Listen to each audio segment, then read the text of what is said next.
and stuff like that. I don't mind going first.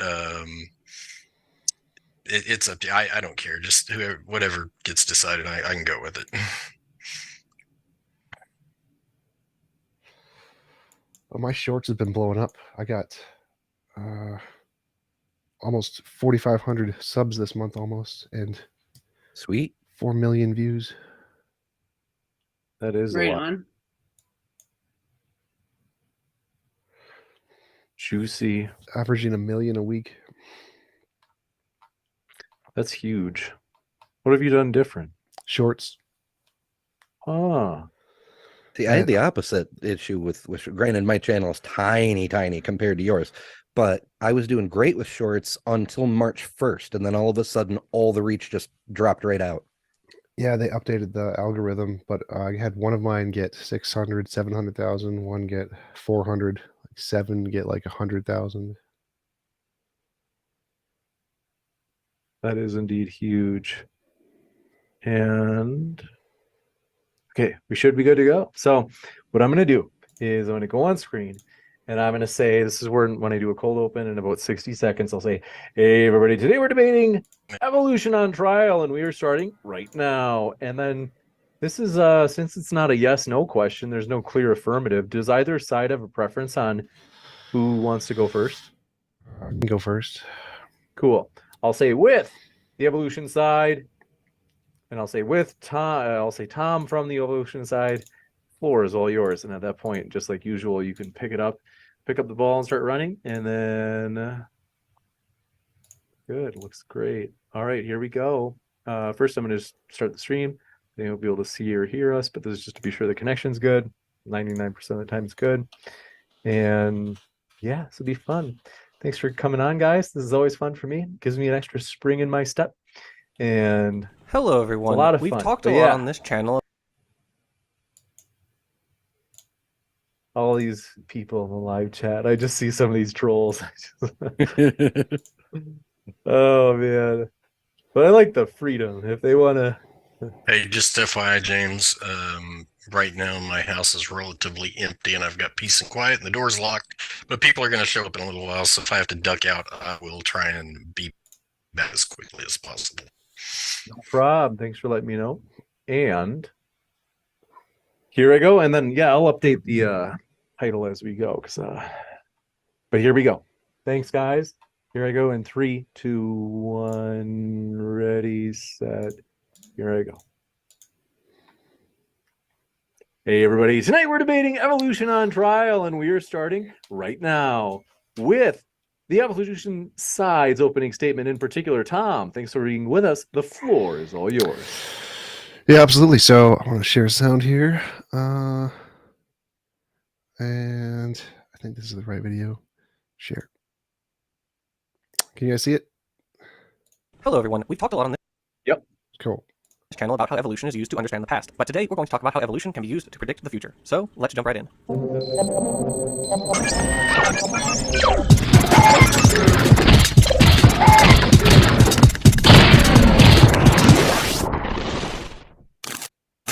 As we've mentioned on this channel before, the hallmark of a good theory is its ability to make predictions. Anyone can make up an ad hoc rationalization to explain away data that contradicts a particular model, but not every model can be used to make accurate predictions about future data.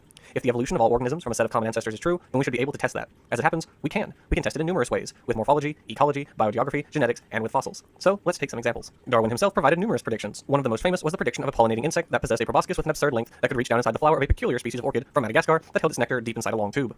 This insect was eventually found, a moth called xanthopan.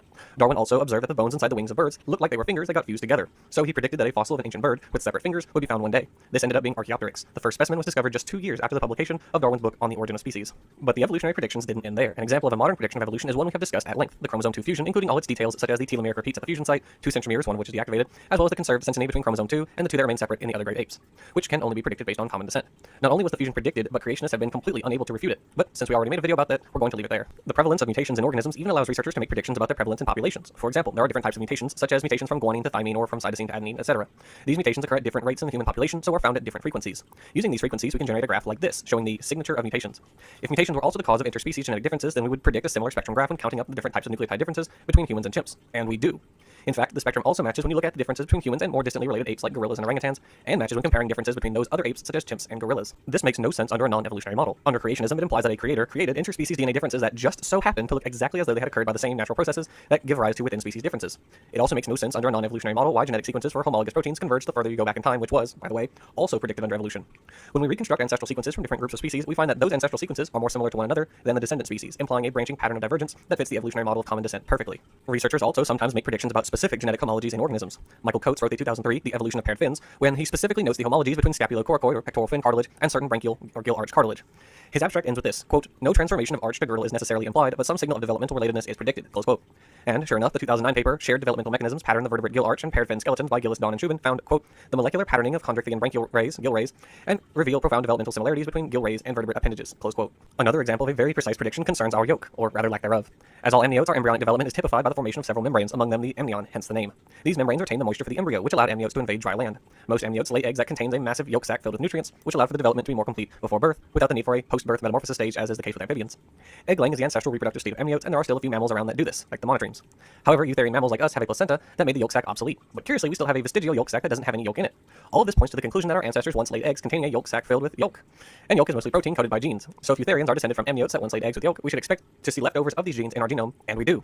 They are broken, but they are still there, and when compared to their functional homologs in other amniotes, they also have the same neighboring genes. This is called shared synteny, which is also a predicted phenomenon as a direct consequence of common descent. Aside from genetic predictions, evolution also makes fossil predictions. First, Robert Broom predicted the existence of an amniote with a double-hinged jaw joint based on the idea that mammals evolved from the colloquially called reptiles.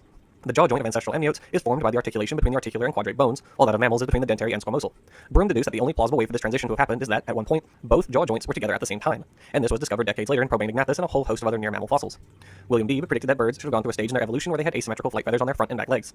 He predicted this by the fact that Archaeopteryx had sparse flight feathers on its hind legs, which weren't enough to be useful for flight, so he thought they were vestigial, indicating that an ancestral stage with bigger feathers on the hindland existed. This was found in the form of Microraptor. Also in relation to birds, a feather morphotype was predicted by embryological data and later found in dinosaurs, such as Bipiosaurus. Paleontologists predicted an ant fossil that had features of wasps in the Cretaceous, and that was confirmed as Sphygomyrma. Neil Shubin and colleagues predicted a fish-like tetrapod or tetrapod-like fish, and at that stage would there be much difference, in Devonian strata of Canada, and that was confirmed as Tiktaalik. Researchers long predicted the existence of sauropods in the Triassic, and that was confirmed as Isanosaurus from Thailand. Recently, a semi-aquatic whale ancestor was found named Paragocetus. This cetacean has a flattened tail like a beaver, which was useful for propelling it through the water. It also showed how the earliest marine whales migrated from their place of origin near India to the Americas. Later whales, such as Basilosaurus, had tail flukes, while earlier whales, such as Pakicetus, had thinner tails that would not have been especially useful for swimming. Paragocetus fits in directly between these with a tail shape predicted by researchers. The list goes on, but the point is that there's no reason for these predictions to have been fulfilled if different clades of organisms were created separately from each other, as imagined both in the flood geology and intelligent design models. Then there's biogeography. Geologists have worked out that the crust of the Earth has changed much throughout its history, and organisms have had to adapt to it. Regarding this, researchers correctly predicted that fossil marsupials would be found specifically in the Eocene strata in Antarctica, since they moved from South America to Australia at a time when these land masses were connected by Antarctica. The same is true for many dinosaurs and plants predicted for even earlier times based on what was alive in the then adjacent land masses of the Mesozoic. So what does all of this mean? It means that evolution works. It makes accurate, specific predictions about what should be found both in the fossil record and our own genomes. To quote young Earth creationist Todd Wood, quote, "Evolution is not a theory in crisis. It is not teetering on the verge of collapse. It has not failed as a scientific explanation. There is evidence for evolution, gobs and gobs of it," close quote. Or to quote young Earth creationist Kurt Wise, quote, Thank you very much. We will kick it over to Ember as well. Thanks very much, Ember. First timer, we're glad to have you here. The floor is all yours. All right, let's let me find that screen share button and we will do the thing.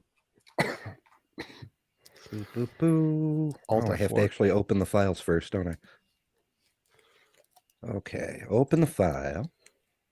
This is the fun of being a first timer, folks. Oh, where is it? If you're listening out there right now, I want to say, folks, as you're waiting, if it's your first time at Modern Day Debate, we are a neutral channel hosting debates on science, religion, and politics. I'm your host, James. We hope you feel welcome no matter what walk of life you are from. And we'll kick it back over to Ember for his opening.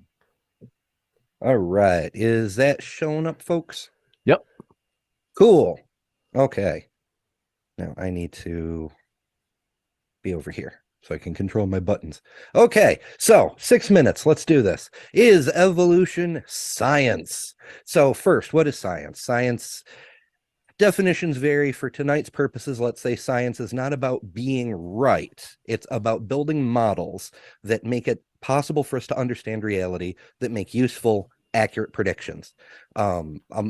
Evolution could be replaced tomorrow or in 100 years by a model that does better, like relativity has been. We've got Einstein's relativity replaced Newton's, which replaced Galileo's. That's our evolution of ideas, if you will. For evolution itself, definition, Simple definition for tonight's purposes: a change in the heritable traits of a population over time. I included a couple of Darwin's moths there. We may get into the significance of them throughout the course of the night, maybe not, but they're pretty anyway. There are vast quantities of data supporting evolution. For one thing, we can see the changes in the heritable traits of a bull terrier over the last 100 years. For another example, we've got wild mustard, which through the selection of traits, we humans have turned into cabbage and Brussels sprouts and broccoli and cauliflower and all kinds of wonderful things. We've got carcinization. That's that principle, everything turns into crabs. That's one example of convergent evolution. Just like birds and insects and bats all developed wings. Same thing with the body shape of the dolphin, which is reflected in the ichthyosaur and the shark. These are all examples of how evolution keeps moving towards the same structures for optimal use in a given environment, because it's environmental selection pressure that drives it. There's testable, observable predictions. We have used evolution to select for traits to get more from our agriculture. We get 2.5 times more milk from our dairy cows than we did 50 years ago. We get 2 times more corn per acre than we did 70 years ago. We predicted and then unfortunately observed antibiotic-resistant bacteria. And then, of course, there's the famous wall lizards of the Mediterranean, where biologists took 5 breeding pairs of the wall lizards from the island where they lived and ate insects to another island that did not have those insects. And as a result, many years later, they came back and found out those descendants have adapted and become vegetarians. Other sciences depend on evolution, just to name a few: biochemistry, paleontology, genetics, anthropology, medical research, and more. And one of my favorite proofs about evolution is humans. We know that we have not always existed. Therefore, we started to exist at some point.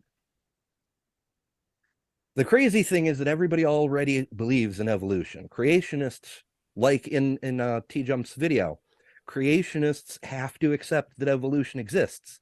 It's necessary to get from the kinds presented on Noah's Ark to the biological diversity we see today. The main complaint is the time scale, not the fact that it happens. Even science deniers have to admit that evolution can be and has been observed. Here's a few examples. Here's a single cellular organism developing into a multicellular organism in a lab. The next one over is a E. coli bacteria that developed the ability to digest citrate. There's so much in favor of it. It's crazy. So the challenge today is not to show the flaws in the model. Of course, there are flaws. There are always going to be anomalous pieces of data in any system.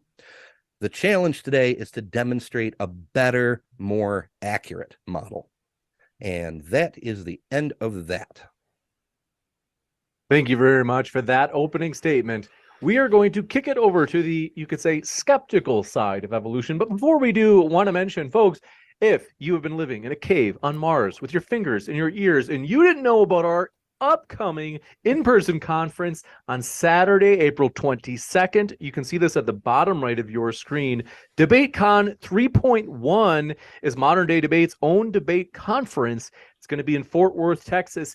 If you have not already, check out the links in the description box. We've got a link for in-person tickets, as well as a link to watch all the debates live that day from home. If you're too far from Fort Worth, Texas, you don't want to miss this conference. Life moves fast, folks. So you might want to take a look around, because this conference, you don't want to miss it. Go for it. Check out the links in the description. And with that, we're going to kick it over to our creation side. Thanks very much, Jen and T-Rock. The floor is all yours. In your choice, whether you want to go first or you want me to. You go. Take it away, T-Rock. Okay, I'm going to give a quick introduction for myself. I represent the young Earth creation side, and yes, it's a globe. I am not an evolution skeptic. I outright deny that it's a valid model altogether. So I'm not borderline anything. The data is pretty clear to me, very clear.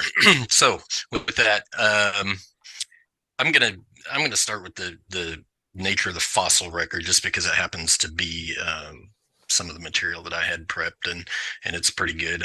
I don't think I'm going to share my screen or do a whole lot as far as that goes. I'm going to kind of talk my way through it a little bit, and if we want to look at some of the information, that's fine.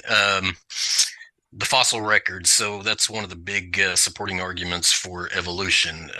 It's a completely bogus argument to use it to support evolution, and the reason there are several reasons for that, but probably the most outstanding to me is there is zero apparent geological deep time in the fossil record, like absolutely zero. So sediments are laid down very rapidly by water transport, and the vast majority of the fossil record is directly tied to some sort of water transport. In between those, occasionally you'll get something like igneous rock that comes through, and of course radiometric dating applies to most igneous rock, and no apparent geological time either there, because everybody knows that volcano eruptions are by definition catastrophic and quick. So you get an outpour of igneous material that sometimes gets interstitched between sedimentary layers, and you want to do a radiometric dating test on it of some sort. The problem is there are no such thing as volcanoes that have volcanoes that people have witnessed to erupt that have accurate radiometric dates pinned to them. None.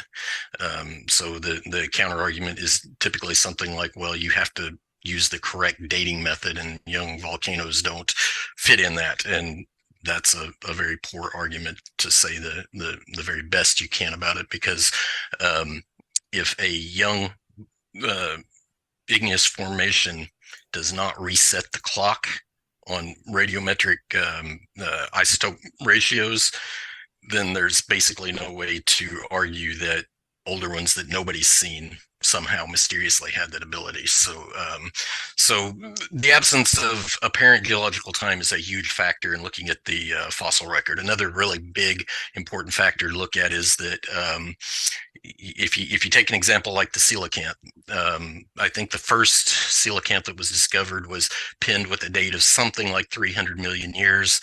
It was assumed for a very long time that coelacanth went extinct.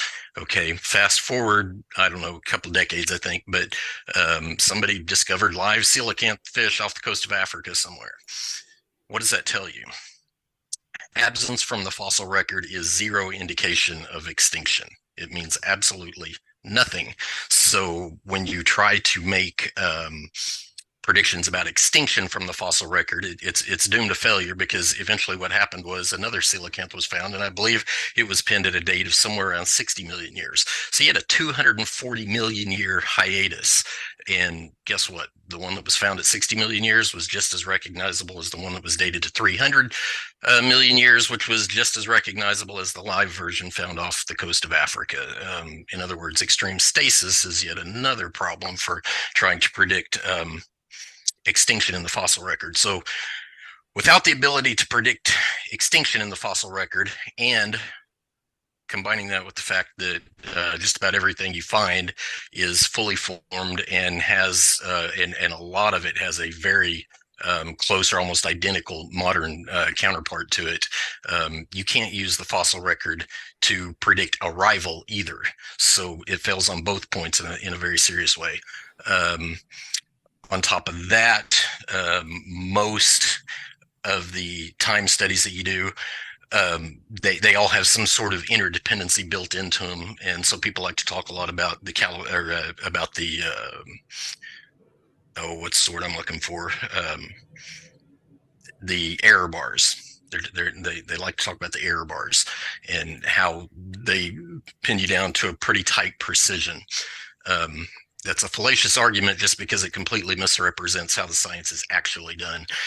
Those error bars are typically derived directly from statistical analysis of how accurate your direct measurements are. In the case of radiometric dating, that would be like let's say mass spectrometer counting of individual atoms. And so it's a very accurate way to count atoms. So the precision is very high on it. The problem is there is a completely separate metric you have to do on the age assessment itself. And so one example I'd like to give is like in carbon-14 dating.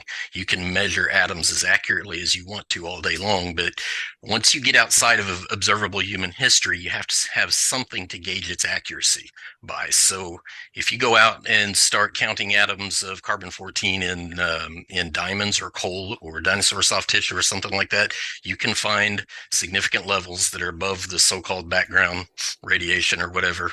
And then you just say, okay, well, the atom count was wrong. The age is what really counts. And then so you reference a completely different system to basically correct the error bars in the age assessment itself. So in a nutshell, those are some of my major arguments against the validity of evolution and how it approaches the science. So I'm gonna relinquish there and let Jen take over. Thanks, T-Rock. I guess the first thing I need to do is share my screen to my PowerPoint. Is that working? Yep. So can they just see my PowerPoint? I can crop it. No, it's all good. I just want, no, it's all good. I just want to make sure. Hi, I'm Jen. Nice to see everyone. Thanks to everyone for joining the debate. I'm sort of hard to give a summary of why I feel like I'm in a good position to talk about this, but I'm really into science and theology. I've been studying physics for quite a long time, worked in signal processing for 7 years and learned a lot about how information works and how systems evolve in general. So I'm not really here to debate against the premise of evolution, and I'm not really sure what creation means. I'm certainly not trying to say that I'm taking a position against conservation laws, because I do like to think of myself as highly scientific, but there's problems. I mean, clearly, if you've had a look at what's out there in terms of what's being said, it's at the very least leaves something to be desired. So I'm hoping to share my critiques with evolution as it's currently understood, as well as briefly show what an alternate model could look like that wasn't based almost entirely on fallacious presuppositions. So we'll get right into it. Assumption 1, the idea that information travels along genes. Now that may seem so totally self-evident, but actually there's something that is causing the matter to have the structure that it does. And so the matter itself and its structure are always the effect, never the cause. And so whenever I see a theory where something is causing other things and it's a material cause, I'm suspicious, because I know that the only possible coherent model is mind first. And that's really where we get into where I differ. I'm not questioning the record. I'm just saying this model's not telling you what you think it does. And in a lot of ways, there's no way to verify, because I'm sure the other interlocutors can validate that DNA is not something you can really test. Genetic information is not something you can really get your hands on in anything other than a statistical average for stuff dating back to the point that you'd need to date it back to actually be certain about evolution, to actually look at the theory and say, you know what? We're in an impossibility of the contrary situation here, rather than this, which is, frankly, I feel more confused when I look at this stuff than before. Before I had some basic, intuition about grass and flowers and things kind of making sense and structure and symmetry. But then I read this evolution stuff and it just seems like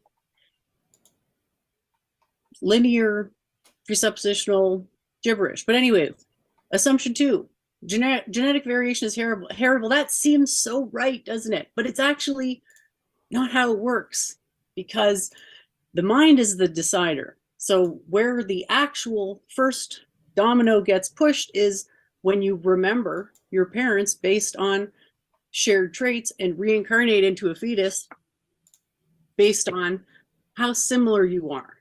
And that's not happening on the level of the genes. That's happening on the level of the soul. So even though you can say, well, there's tons of genetic similarities between people in the same family. Well, sure. But that's basically saying, well, I can't really say anything more about you. I can't differentiate you from your siblings. So this theory isn't really not nailing down a whole lot of precision. So is genetic variation heritable? Actually, not quite. I have darker eyes than both my parents. Oh, well, we got to now invoke some magical thinking. What's that? Oh, it was a recessive trait. We could save the day. And then when everything isn't determined by genetics, guess how we save the day?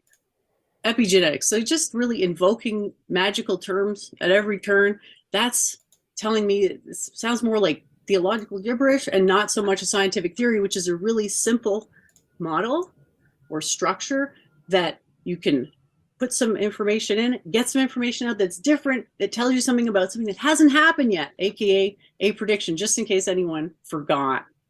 And this is really the most problematic assumption, I think. The idea that mutation that is caused from random things is what is going to lead to these changes in animals and plants and living organisms. These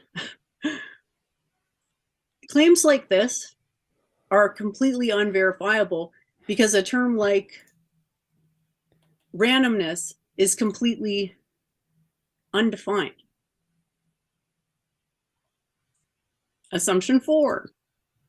Natural selection acts on genetic variation present in a population, favoring individuals with advantageous traits. More circular logic. We have fitness, therefore fitness. Scientific model would actually mean you were giving criteria defining fitness, specific criteria, specific enough criteria that you could go out and test it. Got about a minute left. Oh dear, I had so much more, but I got so excited, I guess. So we'll just skip ahead. You know, I'm sure we can get into it. No evidence whatsoever for this mysterious RNA to DNA transition that is supposedly part of the evolutionary theory issues. It's, yeah, again, I think I mentioned it was imprecise. I want to get into this more because one of the other interlocutors mentioned brassica. So I think that is an important example to show how macroevolution cannot be anything in the same ballpark as microevolution because of the rate at which it happens. So I'll just skip that for now. And yeah, I think I mentioned random mutation earlier. That's not a thing. So there is an alternate theory. You have to embrace a different type of metaphysics, which are actually parsimonious. And then, you know, so there's a bit of a learning curve. So I won't go into it now, but I did have some other stuff to share, but I think I might just skip it because James told me I had a minute, what feels like a minute ago. So we'll just hopefully be able to explore some of these ideas in greater depth with the open conversation. Thanks again for having me. I'll wrap it up here. Thank you very much for that opening. And we are going to jump into the open dialogue. Just a couple of quick things in terms of formatting, folks. We will have Q&A following the open dialogue. So if you happen to have a question, you can tag me in the live chat by using @ModernDayDebate. Otherwise, super chats go to the top of the list. And as I had mentioned earlier, we are thrilled about this conference coming up that you can see at the bottom right of your screen. One of the big debates there, if you didn't know about it, is going to be RN Raw and TJump. It's going to be huge, folks. We're thrilled about it. You don't want to miss it. Check out the links in the description for the conference coming up in just 8 days. It's coming quick, folks. With that, thank you very much, folks. The floor is all yours. And I'm just going to rearrange the pictures on screen. So in case name tags don't match up, folks, I will fix that. All right. Forgot to remind you guys, if you guys turn off your camera, it'll scramble the pictures on me. But ready for you. Okay. Jen, I'll start with you because you just went. You confused me a little bit here. You said that matter is never the cause, mind first. Are you implying that, like, flowers and grasses and whatnot have to decide to be flowers and grasses before they become flowers and grasses? Well, that implies a mind is a deciding agent, and there's only one mind. So that's why it's a bit hard to understand where I'm coming from sometimes, because I'm using parsimonious metaphysics that are top down. So one mind, we don't assume it's possible to ever establish that there is even such a thing as one mind, but we consider it useful fiction. And therefore we say, yeah, we'll model it with one mind. And then do the modifications relative to that universal mind, which is what I had a diagram, but I didn't really get into it. The funny little plump mushroom sort of looking sort of apple thing. Oh, with the I can twisty share it tube in again. the middle. Okay, yeah, I gotcha. So you're going with a single mind, universal mind, something along those lines, and then every mind is like a fragment of that kind of thing. Matter is a fork of, it's like a tuning fork that becomes attracted to the order of the mind. So it's, you think of a simplistic metaphor as when you have those tiny little filings and they're put in a proximity of a magnet and they take on a structure. Okay, You know what I mean? I think I've How got the there's like shape of the that. little, How there's just the filings and then the magnet comes and then they come up. It's kind of like that. The matter is being polarized or ordered by the mind. Alrighty. How does one verify a model like that? Like, how do you know that? Well, that kind of comes down to opening the door about a conversation about what is most important in science, because we haven't really had that conversation yet. Like we're sort of saying science has to be everything. You know, we got this crazy TJump intro video. It's like, it's like maybe trying to be all things to all people or something. But we would have to have a conversation and say, you know what, the most important thing about science, let's just say, is the ability to make predictions. Sure. And can this universal mind model make predictions that we can test? Yeah, but then it's a description. And so there's a question about differentiating a description from a prediction. And so the predictions would be things like aggregate. On the aggregate scale, the thermodynamic efficiency will always increase. Okay, well, I'm going to stew on that for a minute. T-Rock, I want to bring you in here. I understand you are not a fan of deep time, which is why I tailored my presentation specifically to deal with stuff we can observe in the present. But why, with the coelacanth, were you suggesting that it went extinct and then was recreated or something along those lines? No, that's quite the opposite of what I said. What I said was fossils appear suddenly, quote unquote, suddenly. They're just there, and the coelacanth it's a good example, because when you see the very first so-called first coelacanth, it's quite easily identifiable as a fish. It's just a fish. As far as I'm aware, it's a scaled fish at that. So scales fully formed, fins fully formed. It's a fish. Nobody's going to mistake it for something else. So there it is, fully formed. First time you see it, 300 million alleged years ago, and then basically you have this hiatus in the fossil record for the evolutionary estimated time of about 240 million years. That's where the 60 million year line comes from. Now, the deal, though, is that 60 million year discovery didn't come for decades after the original. What came before that 60 million year discovery was the live version. So when people saw it, they were like, wait a minute, this was extinct 300 million years ago. And quite obviously it wasn't. So what you have an example of is extreme stasis. And that's just one of many examples. My slides here, if you want me to show them real quick, James, I'm going to share my screen because I didn't really do this earlier. We don't need them. We're fine. No. Okay. So Just some quick examples here of what stasis looks like. So here's 3 or 4 examples right here. Take a look at the leaf, living and fossil from some alleged 20 million years ago. In my world, I used to do tree trimming, and I still do some. Did some this week, actually. That's a maple leaf. And this is it's called liquid amber, but it's basically just a maple leaf. Is it a different species from what I'm used to? Probably, but irrelevant because it's easily recognizable as a maple leaf. So anyway, in response to your question, Ember, no, I'm not saying they disappeared, got recreated, and reappeared again. I'm saying there is zero deep geological time evident between the one that's supposed to be 300 million years old and the ones that live today. What makes much more sense is they never went extinct in the first place. They didn't evolve in the first place. They started out as coelacanths, and they're still coelacanths. Okay, I see what you mean. Yeah, we've got there's a few different examples of creatures who haven't significantly evolved over long periods of time, like crocodiles and alligators. How about these? Turtles, shrimp, more fish, amber. Sure. There's However, there's also spiders. I think TJump's video showed a I don't remember what it was, but there's spiders, insects, worms, snakes, you name it.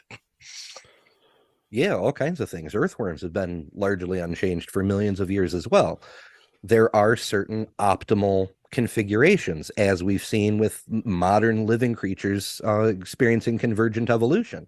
Like the shape of a wing, the function of a wing is virtually the same from critter to critter to critter. You've got different variations on the design, like a dragonfly has 4 wings instead of just 2, but the aerodynamics are the aerodynamics, so wings develop into wings.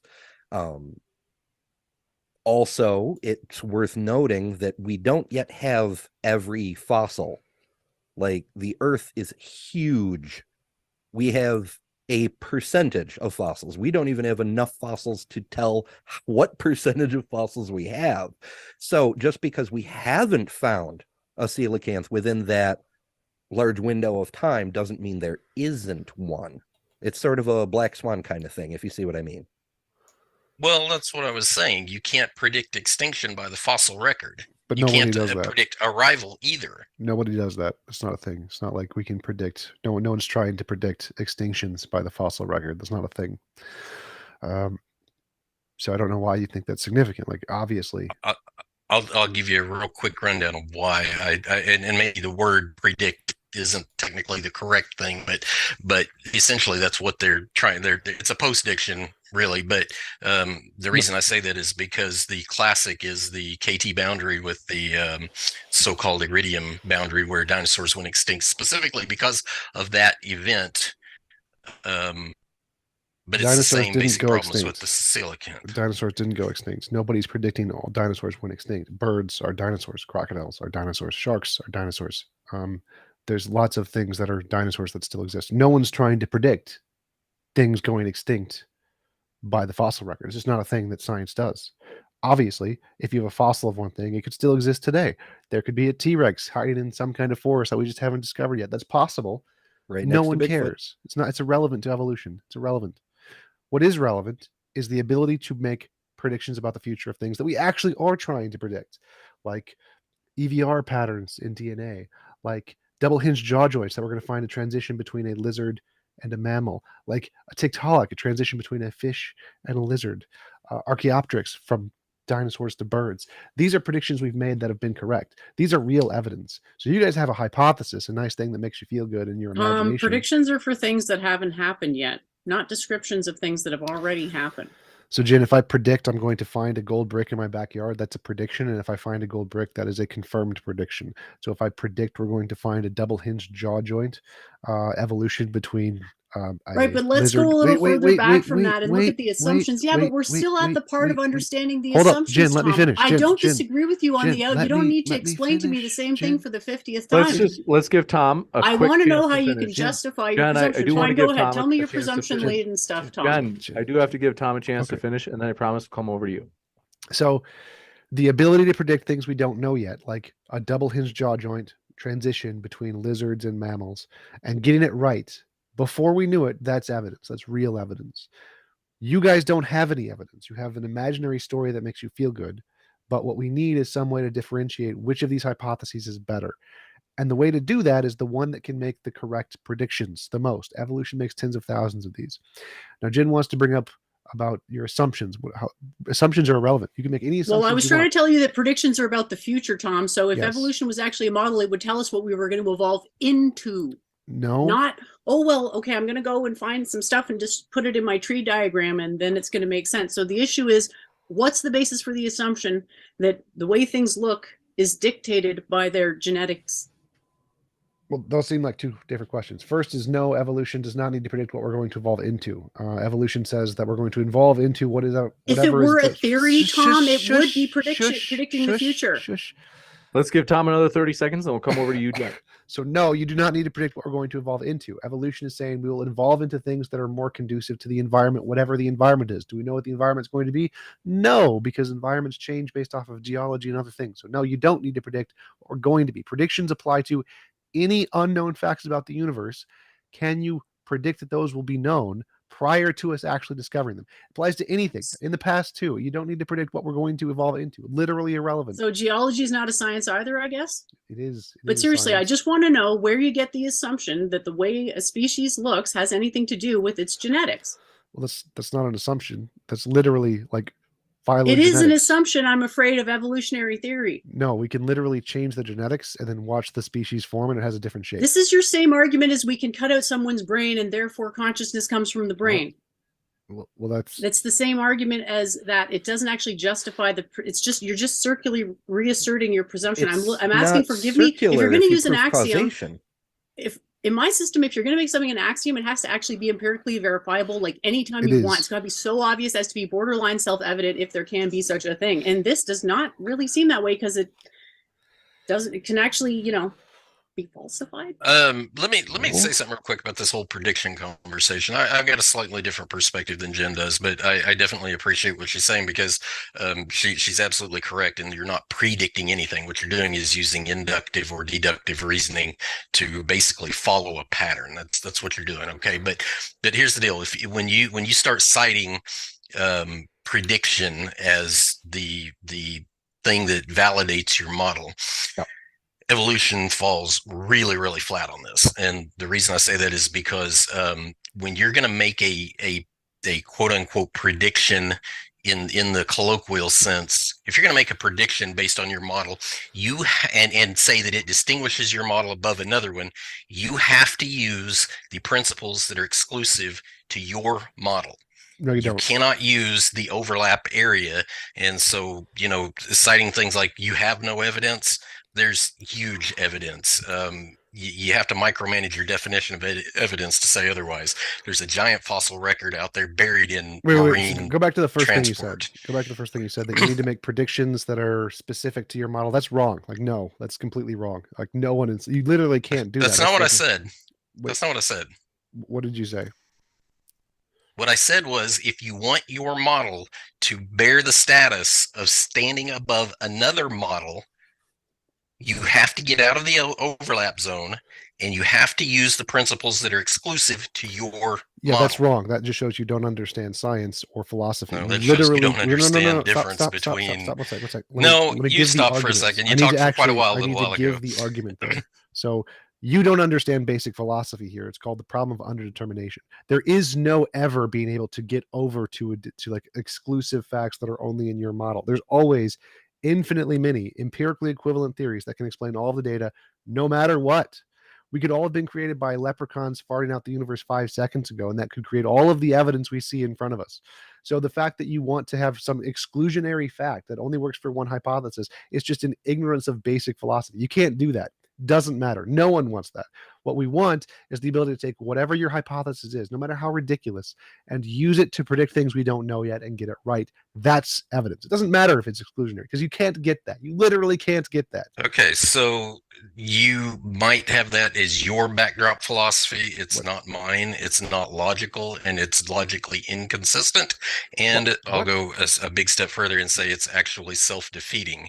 If there are an infinitely number of viable hypotheses, then all you're saying is nobody can be right, and we can't really know.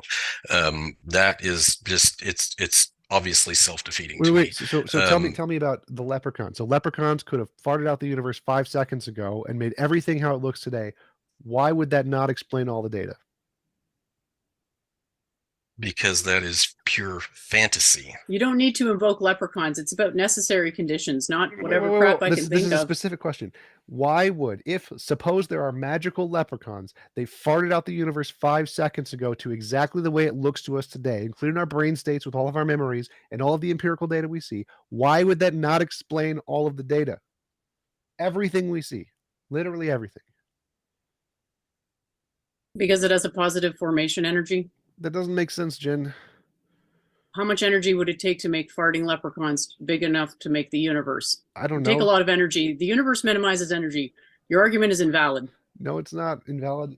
Arguments can't be invalid, Jen, in that sense. Invalid means the conclusion doesn't follow from the premises. It's called a joke, TJump. But let's move on. Let's not move on. Given the problem of underdetermination. Let's not move on. So T-Rock made a claim that you need predictions that are exclusionary to your hypothesis, which is just dumb. Like, you literally can't do that. And I gave you a proof to why you can't do that. Here is a ridiculous hypothesis I came up with, one of the infinitely many that there are.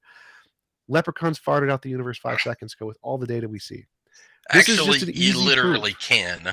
What? And it has happened. Can what? Oh, okay. Well, I mean, if you have a model with exclusive information, we would be excited to hear about it. Well, okay. I want to, let's go to that in a second, but let's say whatever your predictions are, I can say leprechauns farted out the universe with that fact, and it wouldn't be exclusionary to yours. And then I can say, show me your peer-reviewed paper, since that's your standard.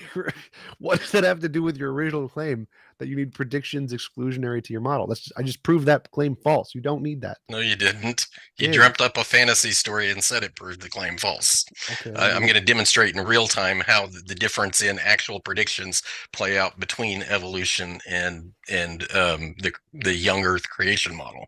One of the popular predictions is, for example, Tictok, right? Tictok, yeah. Tictok. Somebody said, oh, look, we can predict there should be a fossil with this general morphology found in this layer of rock strata, blah, blah, blah. Okay. And you called that a successful prediction of evolution, and you said creation has no evidence and cannot make predictions. Wait, what? Which is complete baloney. So what actually happens with Tictok is you're in the overlap zone. Any farmer knows that there are animals all over the planet that live in the water, on the land, in the mud, in between the water and the land, underneath the rocks next to the mud. All over the planet, there are forms that have mechanical locomotion ability to transit these areas. So if I'm going to look for something that looks like a salamander, I'm going to go to the mud to find it. I don't need a backdrop of any origin story. I can just look at modern biology and kind of figure that out. So more of the overlap zone that exists between evolution and creation is that there's a general sense to the creationists as well as the evolutionists that most of what you see in the fossil record tends to fall in these patterns of ecological zonation. And hence the quote unquote successful prediction of Tictok. So now, again, you don't need a backdrop in origins at all. You just need to go look at some modern biology and figure out what environments possess which types of morphology. Well, I want to use that as an example. And you can do that. So let's use Tictok as an example. Tictok is in the overlap zone of the magical farting leprechauns, because the magical farting leprechauns could have farted out a fossil that looks like Tictok in their universe. So you didn't provide any predictions that are in the overlap zone of between creationism and magic farting leprechauns. So you haven't provided any unique predictions at all. So I don't know why you think this is relevant. anybody, what you're doing is exactly what I did with the farting leprechaun hypothesis. You take a fact that we discover that somebody else predicted, and you say, well, I can explain that into my worldview. This is called post hoc rationalization. So you can take any fact you want and fit it into your already preconceived worldview. And anybody can do this because we have these things called imagination. Now, we don't really care about that. And science doesn't care about that. It's fine that you can post hoc rationalize anything facts you want into your worldview. It's not evidence of anything. There is no overlap zone. Everything is an overlap zone. And so it's not a relevant argument. What we need is, can you predict it before we know it? And guess who did that? Evolutionists. So if everything's an overlap, then basically what you said is creation does have evidence. No. Yeah. No. You literally, in one sentence, said that creation has no evidence, and then you said everything's an overlap zone. No. So let me try to help you out here. So yes, everything is in the overlap zone, which means any hypothesis can post hoc rationalize any data we have. Does that mean that data is evidence of any hypothesis? No, because the evidence is the ability to predict things before we know them and get it right. So the only thing that counts as evidence. Okay, Tom. Wait. Thank you for the help, but I don't need it. Let me use and to be honest with you, I was hoping for people who wanted to talk about the actual science, not some bogus philosophical view of the science. I wanted to talk about science, the actual biology, the geophysics, the chemistry, whatever. You guys don't understand want why to talk that's about evidence. that. You want to That's talk the Maybe about we the could go into philosophy like about whether Tom or Ember think that the fact that there's no model for abiogenesis is an issue. There are lots of models. I don't know why that would be an issue, but I do want to finish. They don't say where the cell comes from. Abiogenesis is irrelevant to evolution. True. Well, that's a claim that I can't see how it could be possibly be justified. So do you not see any issues with a claim like that? Hold on, real quick before we go down that. That's a pretty big shift, and I don't mind that. But let me finish where I was going with the prediction real quick, and then we can shift gears. I used the Tictok as the example of the successful evolutionary prediction in creation. Prediction, understanding that truly what Jen said is true. We're not telling the future. We're basically giving a descriptive rendition of what we should find, and so in that sense, it's not technically a prediction, as Jen said. But it's not a working example for prediction. The working example for creation is where Dr. Russell Humphreys basically here on Earth, before satellite missions got sent out into deep space, put together a mathematical physics model based on standard physics. And he said, okay, it looks to me like the planets were formed from bodies of water. And so what he did was he again, very standard physics, water molecules possess, or hydrogen molecules, I think is more specific, but they possess a very super weak magnetic field. And if they're aligned perfectly, you get a strong magnetic field. And when you flip them all of a sudden and disorient them, you can induce a magnetic field into something else. So anyway, he basically took the mass of the Earth as water, as I understand it, and used that to use standard physics calculations to say, okay, the planet Uranus should have XYZ level of magnetic field strength today. And now he put a model together. You can go find this on the internet quite easily, I think, but go fast forward a decade or so later, a shuttle actually got sent out into deep space like that. And lo and behold, they measured the magnetic field strength of Uranus and some other bodies, and Dr. Russell Humphreys' model was based on specifically a 6,000 year timeline using standard physics. So when they got out there and they measured it, he was off by, I think he says, a factor of 3. But the same evolutionary deep time model was off literally by about 6 orders of magnitude. And again, time is the relevant factor there. So okay, that is the this dude. And that is the exclusionary principle that separates the difference between evolution and creation. Deep time is one of those exclusionary principles. Actually, no. So like magical farting leprechauns could fully explain that as well. So it's not exclusionary. You don't understand philosophy. But I do want to mention a couple things here. One, Robert Humphreys was wrong. We know he's wrong because we can use his calculations to calculate the magnetic field of all different bodies. And he only got one right. The rest of them are all wrong, which is called luck. Sorry, luckily be correct, right. exactly incorrect, misinformation. No, that's exactly correct. Like if we try He to use applied the his same. equation, He applied the same model to several planetary and they're all bodies, wrong. and they No, were we all can way take. closer than the evolutionary prediction said they should be. Evolution they're- doesn't predict geophysics and It's true. astronomical Also true. bodies. Wrong again. Sorry, What? that's just Really? completely inconsistent with the literature. Evolution has to do with biology. It has nothing to say about the magnetic field strength of freaking Jupiter. Okay, but you have to have the deep time for your evolutionary story to work. Well, actually, you don't. That's completely irrelevant. Like we know that's a factor in reality. Deep time is a thing. Do you need that logically? No, you don't. This is an irrelevant thing. Hey, to keep bringing Tom, up. I've got a question. How old is civilization? I don't know, 50,000 years. Oh, okay. So not 6,000 years. No, that was definitely Definitely not. because So someone, if they thought that, they'd probably be on par with a young Earth creationist in Yes. terms of their logic then? Oh, there'd cool. probably Just wanted to get literally quick be confirmation. one. Yes. I Like yeah, don't know if we want to go into the abiogenesis thing, or if people want to like maybe concede that I have a point that What? it might be problematic that there's no model for abiogenesis. There is a model. What are you talking about? Like even if there wasn't a model, that wouldn't be problematic. It'd just be an argument from ignorance fallacy. But there is a model. So two things: one, it wouldn't matter if there's no model. Two, we have a model. Which is RNA world hypothesis. okay. And did you know that they've tried to replicate RNA-based life and they've failed every time? But no one's tried to do that. So no one is trying to create. Well, they certainly have. But you can Tried come to up make with a RNA model and not replicators. try and test it, and it's still a valid model. Yeah, Sure. it would be irrelevant even if that were true, because humans' ability to replicate something doesn't make it true or false.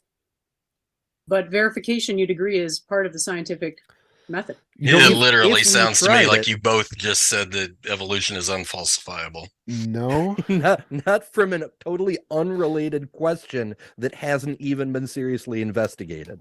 If we investigate something that is related to evolution and it comes up wanting, then yes, there would necessarily have to be some changes made.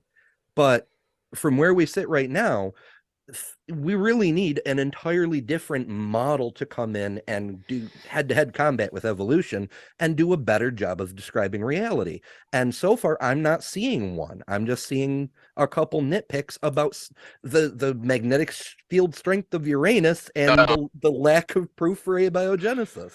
Well, so I did want to address the stuff a little bit. So whether we humans, as Ember said, have been able to reproduce the entire sequence of events from RNA to life is irrelevant. It makes no difference whether or not we can do the entire series of events. There's about 100,000 steps to go from RNA on clay forming corpuscles to get any kind of cellular reproductive self-organizing life. No, we don't have that. You're right. We haven't done that. Do we need that? No. Have we made We predictions? don't need the model to make verifiable predictions? You don't need to predict literally every single step from beginning to end of the model to be able to have a confirmed model. No, all you need is to accurately predict certain steps. If you can predict some of the steps and get it right, that's evidence of your model. If a different So how do we know when the model is acceptable if we don't need to get it 100% right? If it accurately predicts the future a significant number of times, that's good. That's all you need. And the more times it predicts it, the more reliable it is. Real quick, can I ask Jen, what is your education level, if you don't mind? I have a honors degree in physics math. Okay, I'm just curious because I personally don't have any academic achievements anybody's going to care about. I just heard you saying that you worked in in physics basically, right? So just to give you a quick background. It was more for in me. Technology. Sure. Not applied physics. Yeah, more with Okay. computers. But go ahead. Okay, fair enough. But you're used to handling a lot of mathematical models, I would assume. No. Yeah, I had to come up with no some. on that one. I'm gonna vote no. I vote no. Onions, no. The mind onion, no. Yeah, but no. The only reason I ask is because my educational and career background is along the lines of mechanical engineering and manufacturing. So, I it's not the same as what you do. I may not have the accolades that you do academically, but I do an application version of what I do, and mathematical models is a big part of engineering. So, whenever I look at evolutionary mathematical models, they're a joke because you can't use that type of logic in the real world to actually build buildings and bridges and cars and stuff like that. That's We're literally not building irrelevant. bridges with evolution. It would be really cool if we could grow a bridge or something. That would be you're missing my point. You want to talk evolution as in biology? That's fine. We can do that because that's the whole deal is evolution on trial, and I know that means biological evolution. That's fine, but it also relies heavily on mathematical models and No, it doesn't. Like Darwin did zero math. Darwin did zero math. And he was right. He was right in all of his book. He did no math. There was no mathematical equations in the origin of species. Didn't happen. Okay. You don't need math. You can just so far what I've heard is you don't have to test your hypotheses. You don't have to have a mathematical model. You can just look at the evidence, make a deduction, and say you're right. No, prediction. If you can make novel predictions and be right before we know them, that's the standard that we need to show that you are correct. Mathematical models don't matter. They're right. There are mathematical models in evolution. They're all right. And we can use them to build bridges. Actually, that's been done. But you don't need to. Like, none of that's relevant. You're bringing up these irrelevant criticisms that are just outside of your ability to comprehend things and saying you can't comprehend this really complicated thing, therefore it's false. Like, one possible prediction could be that fitness is going to increase over time. And then I'm going to put it to you and say, like, well, how do we define that? It doesn't have to be a perfect definition, just even a partial definition that we can actually test. It's got to be specific enough to test. Wait, are you saying that's to the exclusion of other interpretations? Are you saying how about antibiotic resistant bacteria? We predicted that if we continue to misuse antibiotics, that bacteria would develop resistance to it. And lo and behold, here we are in a world full of antibiotic resistant bacteria. They gained fitness and became more immune to our that's a great go ahead. Sorry. It's a great point you bring up, Ember, but here's the huge glaring problem with it. So you predict antibiotic resistance in bacteria, but in my line of work, we do a lot of root cause analysis, and in root cause analysis, you're literally advised to ask like 11 questions deep to sort out why are the bacteria resistant to any antibiotics. And as it turns out, what's really happening is in some cases anyway, the bacteria has the ability to absorb the antibiotic drug that you give them, and there's always a small percentage that absorption method that the bacteria uses is basically dysfunctional and can't absorb the antibiotic into its interior inside the cell wall. So do they become antibiotic resistant? Sure, but all you did was killed off the ones that could absorb it and left behind only the ones that were already broken and couldn't. Congratulations, that's fitness. You just proved evolution. Yeah, that whether it's natural I just selection or described genetic selection. Entropy and de-evolution. Can I just say something real quick? The antibiotic resistance doesn't actually establish that, because like with the example that T-Rock gave, if you kill 100%, you have 100 organisms, you kill 99% of them. Sorry, I said that wrong, but let's say you kill 99% of what you have on your hands from the hand wash and you get 1% left. That eventually reproduces to cover your hand again with 100% of what was originally there, meaning it's more resistant because it wasn't killed in the first shot. That didn't actually trigger any evolution. There's no change there. The only thing that's changed is the distribution of the things that were already there in the first place. So exactly. I'll agree. I mean, that's totally perfectly fine logic, and it makes total sense. But you haven't established any link to genetics, or that actually any changes happen with regards to the. You described the change. It's resistant. That is a change. It is a change in the heritable characteristics of that population. Yeah, but the population had that trait before the 99% were killed. Jen, the population 1% didn't die the because they happened to not die because they were resistant to it intrinsically. They didn't gain a resistance by putting the cream on your hands that's antibacterial. Well, and go ahead. Sorry, to put a finer point on it, what's actually happening is there is a serious loss of fitness in the resistant bacteria because this has been done before. If you turn them back into the wild, so to speak, they can't survive. They needed what the original population had that you killed in the wild. They only survive when you coddle them in a petri dish and give them the antibiotic that killed all the healthy ones. No, it's To dumb. an So extent. no increase in fitness, a serious decrease in fitness, and nothing that it's suggests an increase it's in going fitness to for that the specific populations are going to circumstance. continue to evolve into the next great thing. Well, literally, you're just denying reality because we've done this experiment. Like Ember mentioned the experiment where I forget what it was. The bacteria had developed the ability to process citrate. That new ability is a developed thing where the entire other population died because they didn't have any food, and they didn't require them. They no longer needed this other population that had these other magical deteriorating things that they lost. All bullshit. Didn't happen. It worked just fine. Factually wrong again. No, I just proved you wrong. So in the No, you citrate didn't. dish, You just made a random bunch of statements that weren't true. So there's a petri dish. You add citrus, which is a food source. You take away the other food source, they're going to starve to death. The ones that can't process citrate starve to death and die. The ones that can survive, and they thrive, continue to grow just fine. And they don't, and all that other stuff you said about the older population, you need those traits to survive. All bullshit. They didn't need it at all.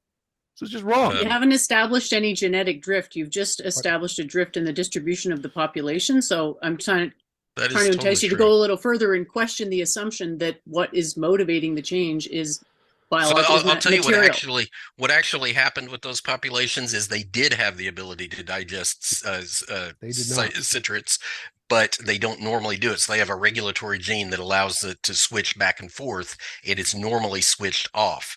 Nevertheless, there's always a remnant in the population that have it switched on. And so by feeding it the citrate, you kill off the ones that have it switched off and leave only the ones that had it switched on in the first place. They already had the ability to digest the citrate before you conducted the experiment. And all you did was killed off the ones that. No, that's right. And again, it's the same thing. The fitness decreases because as soon as you return them back to a wild state, they're not nearly as fit anymore. Well, it's a trade-off, T-Rock. Like for example, sickle cell anemia. It is a decrease in fitness in most circumstances, but people with sickle cell anemia also have a hugely heightened resistance to malaria. So if you're in a malaria-rich area, it's actually a huge fitness advantage.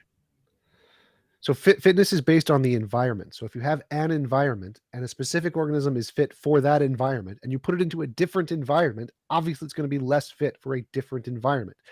But guess what? That's not relevant. Literally irrelevant. Fitness is, does an organism function in an environment better than a different environment? So there's no trade-off. There's no like more or less fit. It's all bullshit. It's based on its ability to survive in an environment. And so if you make it able to survive in one environment, like an environment with citrate and not other food sources, obviously, if you put it into a different environment with different food sources, it's not fit for that environment. Literally just basic understanding of fitness here. Come on, T-Rock, come on. Just want to clarify something. There's a lot of people in the audience saying, well, that is evolution, Jen. No, that's artificial selection. Okay, you take some of that antibacterial stuff, put it on your hands, that you are artificially selecting against, 99% of the bacteria on your hands, which then presumably might come back, to haunt you down the line. But that's not evolution. That's artificial selection. So another problem I wanted to bring up is that artificial selection, like brassica stuff, it's also evolution. It happens at a really fast rate. Like we can actually observe it happening, through agriculture and stuff. Whereas if you look at the time span, the age of the planet, like I'm not a young Earth creationist. I accept the radioactive or radiometric data on the age of the planet, and that hasn't been that rate of change in the species. Artificial selection happens very quickly. So does natural selection. There are cases of natural selection where it happens just as quickly. Well, the fossil record might not agree due to something called punctuated equilibrium. Punctuated equilibrium is literally it happening at fast increments. It's the graduation is the one that you're thinking of. So yes, it does happen very quickly in natural. Punctuated equilibrium is it doesn't change for a long time, then boom, almost like a quantum state transition hint, and then it stays the same for a long time, and then boom, it changes again. That's punctuated equilibrium, and that's what the fossil record reflects. In some cases, to me, that's very different than something that we can witness happening. So it couldn't possibly be the same process because the scale of time in which it happens is so radically different. Jen, Well, yeah, and so one second. In punctuated equilibrium, the changes happen over a very short period of time. Like there's no change for a long time, and then there's a lot of change very quickly that you can see happen. So punctuated equilibrium would be an example of like artificial selection for a single population or something. Those would be equivalently fast. Like your argument is so there's a huge equivocation fallacy there, because the examples you guys give of what you call evolution, again, you're living in the overlap zone and you're describing something deteriorating, and there is nothing about that suggests the scale is going to turn into a feather. There's nothing about that suggests the bellows lung of a reptile is going to turn into an avian lung of a bird. Not one single shred of that indicates that. All the predictions indicate that. We can predict things in the future. You can't. Our ability to predict things in the future and get it right is evidence of our entire hypothesis, all of those things. So your inability to predict anything, and you can only post hoc things we've discovered and try and fit it into your worldview, is evidence your worldview is garbage and ours is right. Only the hypothesis that can predict the future before we know it and get it right is the one that is justified. So you want another very successful creation prediction that was based on a 6,000-year timeline? Well, you haven't given one. Like I debunked the one you gave before. Why? By saying it was lucky? That's not a debunk. No, it's debunked because we can use his model to calculate the predicted electromagnetic strength of every single planet, and it's wrong pretty much every single time. It is wrong at an equivalent rate to that of, or it's right at an equivalent rate to that of random chance. You just random number generator is readily available on the internet. Yes, anybody can look it up and find out that you are completely factually incorrect. Go ahead, do it yourself. Go ahead, do the electromagnetic calculations for any planet other than the ones that he got right, and you'll find he's wrong on all of them. Because guess what? Planets aren't made of water. Water doesn't equate to an electromagnetic field. His mechanisms are just wrong. Do you know what does accurately predict those? Geology and cosmology. They accurately predict the magnetic fields of every single planet. Your guy doesn't. It's false. Got just a few minutes before we go into the Q&A.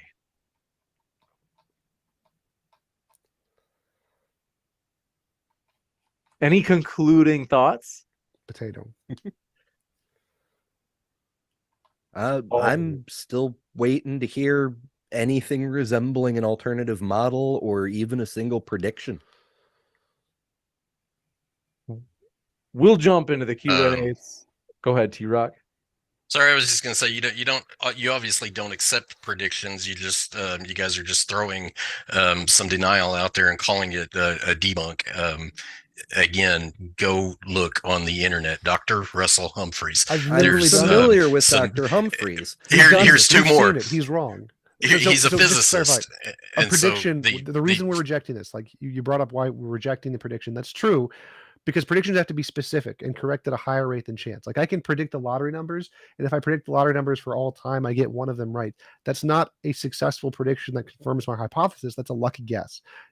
Hinduism predicted the age of the earth is 4.3 billion years old. That's a really good, accurate number, but it was a lucky guess. All their other predictions are wrong. You can guess a lucky number correctly at a rate equivalent to chance, and that's not evidence of your hypothesis. You have to be able to predict things at a higher rate than chance. And guess what? Evolution does that.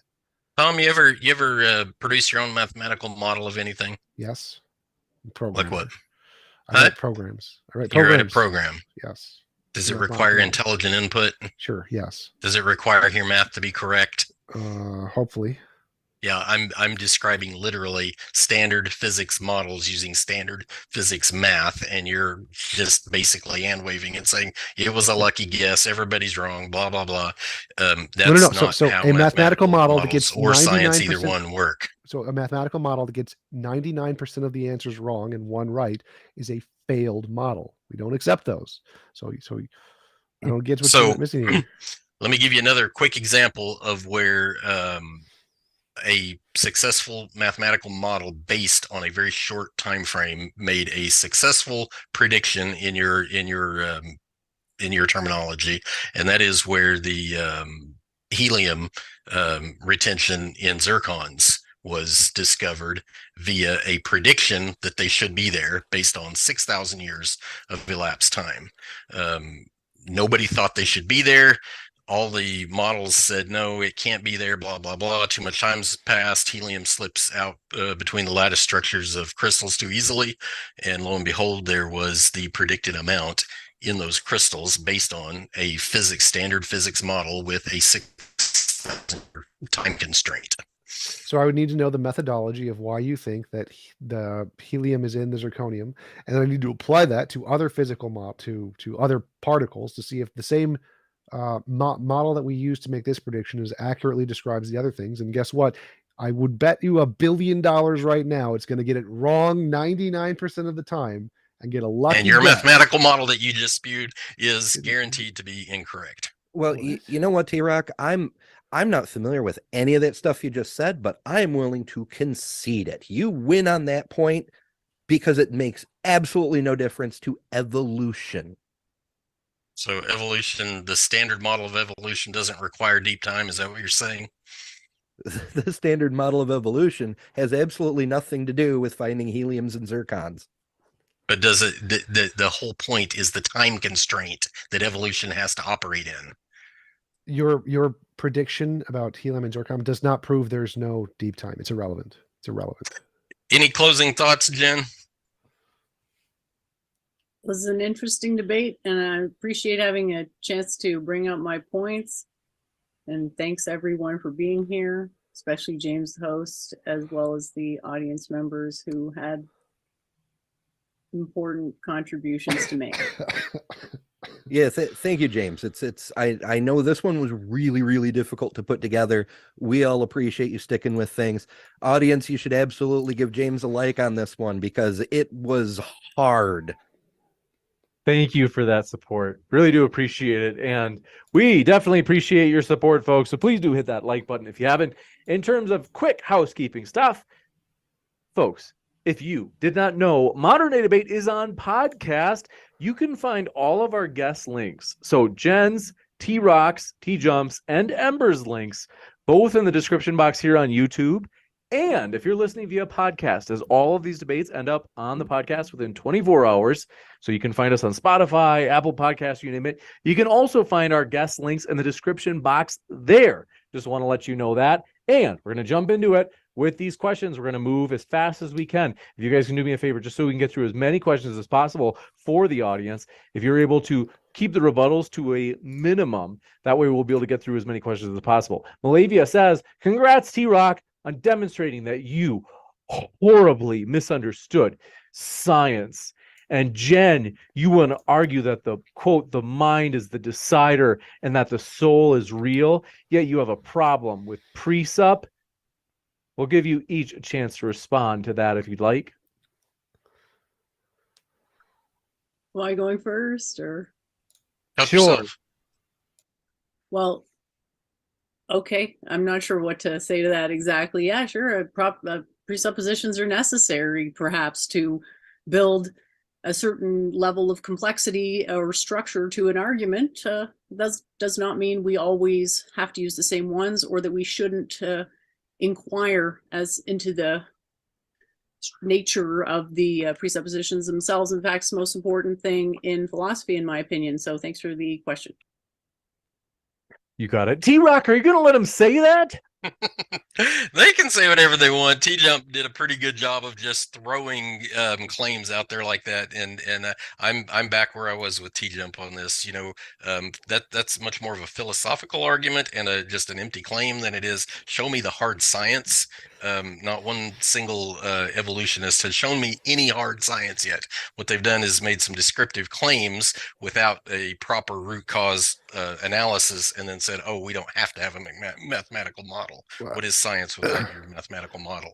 I've got a mathematical model on my screen right now of magnetic field decay in the Earth. So the problem is you don't understand why it's evidence. People need to explain to you the philosophy, because that's the part where you're not understanding. So you understand why it's evidence. Right now, you're incapable. So of you're making it. Jen's point for you have to have a philosophical underpinning of your science before it's worth anything. Thank you, Tim.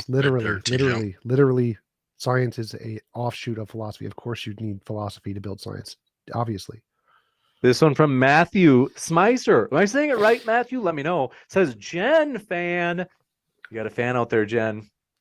So such a bright future. She has to wear shades. Says for Ember and TJump, do we or how do we understand and or test the direction of change adaptation in larger life forms? Direction. So again, fitness is just the ability to survive within an environment. So as the environment changes, the organism changes to the environment. So there's the example of the lizards who had eyesight, went into a black cave where there's no light, and then they lost the ability to see because their eyes no longer did anything. And so it's not about, there's no direction to it. It's just whatever happens to work best in the environment. That's the direction. And we see this all the time in different species who move into new environments and either gain or lose functions in order to accommodate the new environment. Yeah, it's harder to chart change in larger species because of the longer lifespans, longer gestational periods. With bacterian labs, we have a fairly easy time. We can, churn out generations every day and then keep a running log, which many labs do. With larger life forms, the best we can do is just keep an eye on them and keep a log and see what happens. You got this one coming in from, do appreciate it. J3 Loviator, J3 Lomber says, it's on now. Thank you for your hype. Karen B says, we do not live on a model. Do not try to base reality on a model. I completely agree. A model is designed to help us understand, but we should never, ever confuse the model for the real world it's trying to describe. Of course, we should base reality off models. Models are literally our imagination trying to describe reality. And if they can accurately predict the future, that means the model most likely describes reality. Yes, that's what we do. Yeah, that's more that self-defeating philosophy that was exemplified early on in the initial presentations, where we don't want to marry ourselves to a model because it might change. In other words, we can't really know. We might be right today, but tomorrow we might prove ourselves wrong. That's self-defeating philosophy. That's not self-defeating, it's progress. Learn what the words mean.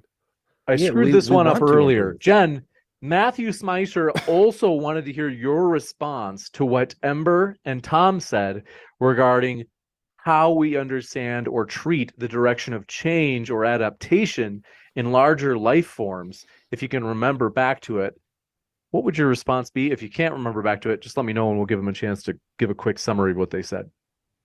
Well, I think the question was about how evolution theory would answer that. So I'm kind of being skeptical towards evolution theories. I don't want to confuse anyone. I mean, if they're asking about my model, then there's a primordial mind and the matter accumulates over time, becoming more thermodynamically efficient in separating the mouth from the anus, technically. So the spine is what's going to be doing that gradually. So we would expect not necessarily a longer spine over time, but a greater degree of deviation.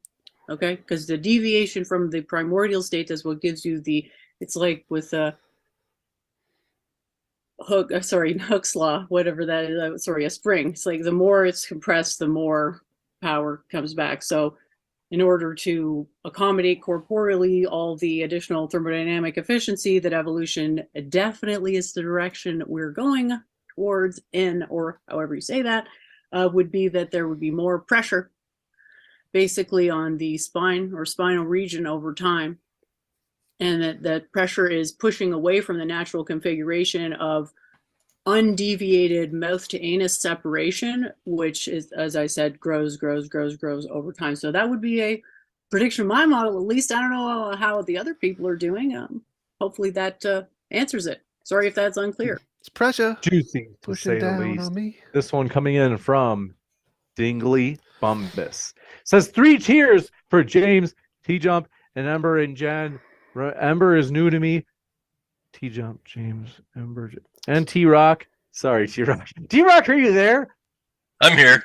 T-Rock is T-Jump's father. So that's why they're both T-Rock and I am James's father. This one coming in from Matthew Smeisher says, mind versus chemical process. Particle had to go from a non-sentient molecule into something that decides it is hungry or wants to survive. Evolution explained this without invoking consciousness. And then, Jen, please follow up. I'm sorry. Is that a question? Oh, they just want to hear your response to Tom and Ember's initial answer to this question. Why do you think Yeah, I'm consciousness sorry. is fundamental? That's the question. The question is, why do I think consciousness is fundamental? Yeah. Well, opposed they're to- asking, they want a follow up from you, Jen. They're asking for both Ember and or Tom. And then they want to hear your response to that, Jen. So they have to go first? The question, Oh, sorry. There was a little convoluted. The question is, how do we get from a single molecule to something that wants to eat and survive? Roughly speaking, yeah, that's pretty good. And our answer is probably materialism, evolution. The matter combines to bury brains. Brains have intentions, etc. And then Jen's position is no, its mind was first, right? That's your position, Jen. So how do you explain this process? Jen, thoughts? All right. Well, I was going to share the screen and just show my image from before. The onion tree? Well, I don't know if it's quite an onion, but the apple mushroom there. So yeah, I'm really sorry. I need you to ask the question again. I'm confused. No problem. They're saying life came about from matter, and you want me to respond to why that is nonsensical? The question is consciousness came from matter, which was not conscious in our worldview. Electrons not conscious. They come together, build bigger animals, which then become conscious. Your version is the opposite of that, right? Why? Yeah, okay, because logically, there's no way to tell any boundary between consciousness and non-consciousness. And the easiest example of that is we assimilate non-living matter all the time. So there's no easy way to tell between living and non-living. And consciousness is not something you can draw a boundary between it and anything else. And in my philosophy, we try to minimize boundaries because we understand that boundaries cost energy and that energy is minimized. So what you're looking at here is a boundary, which is also not a boundary. So it's like a superpositional boundary, non-boundary, and it represents the realm of possibility, which is everything except 3 + 1 simultaneous observations. And so this shape, number one is your undeviated mouth to rectum, as I mentioned earlier, separation. And then you can see how this shape number 2 is like a simplified version of number 1. And then from 3 on is how that shape deviates through evolution. Matter accumulating in a body enables a deviation from the primordial mind, which then increases its efficiency, which you can approximate it as the amount of torque that is separating the mouth from the anus. Because if you look at something like a single cell, it doesn't have a mouth, it doesn't have an anus. So those two things are delocalized within its body. And so the force of life is a localization of a separation between mouth and anus. So maybe there's a metaphor in there about, getting your head out of your ass or something. I'm not sure, but thanks for listening. Hopefully that clears it up. I'm sorry it's hard to go into quickly. And yeah, panpsychism for the win. Thank you for that. This one coming in from Hates Stairs says, T-Rock, how do you explain the heat problem with young Earth creationist perspective? There is no heat problem. It's and I will grant, I will readily grant that in the creation circles they consider a heat problem. However, you're asking my opinion. I actually am very interested in geophysics and geophysical processes, and so the reason, functionally speaking, the reason there is no heat problem is because the accelerated decay that was proposed through the discovery of helium in zircons that shouldn't be there in a deep time setting. So it was assumed by the creation model that was the product of accelerated decay. Okay. The reason there's no apparent heat problem anyway is because that rock that it was found in is associated directly with creation week, not the flood week. And during the creation of the earth, it was formed in water and out of water. You can't have a heat problem for an unspecified volume of water where there's no life forms on it yet. So there is no heat problem, but more specifically, my model that does deviate from accelerated decay is that it could just as easily be quote unquote accelerated fusion. And fusion is an energy consuming process. So what is apparent in the rock that was in question here, it's granite, not rhyolite. So it's only gone through a single significant heating cycle. But where was I going with that? In that it has only undergone one heat cycle, and so because it's associated with creation week specifically, accelerated cooling is also relevant, apparent in that exact same rock. So you've got radio halos from polonium and some other signatures of supposed radioactive decay. Nevertheless, it absolutely demonstrates some super fast cooling mechanism that's apparent there too, because you can't capture polonium halos like that, except the rock cools very quick. And the reason is because it'll anneal the signature completely out of the rock if it stays hot for very long. So no heat problem. It could be fusion instead of decay. Matthew Smelser says, perform genetic algorithms for work and require initial fitness as well as statistical probability input coefficients. So I think they're saying they perform genetic algorithms for work and require initial fitness as well as statistical probability input coefficients, still ends in a forced result. I don't know what that means. I'm not sure what they're trying to say there. But you got it. This one from Matthew Smelser says, did the unicorn, Tiktaalik, or the leprechaun fart first, and why? Rainbows. Great debate. James, more Jen, please. Jen, wow. You're a fan out there, Jen. Any thoughts on this rainbow question, Tom?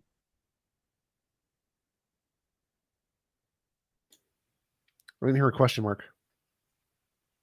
Next up, Jake Nelson says, it was more of a troll question. Says, so a population has a mutation that makes them not die, that becomes the dominant phenotype.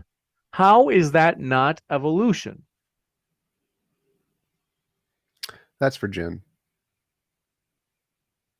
Jen, are you with us? It's really hard because, like, can you repeat the question?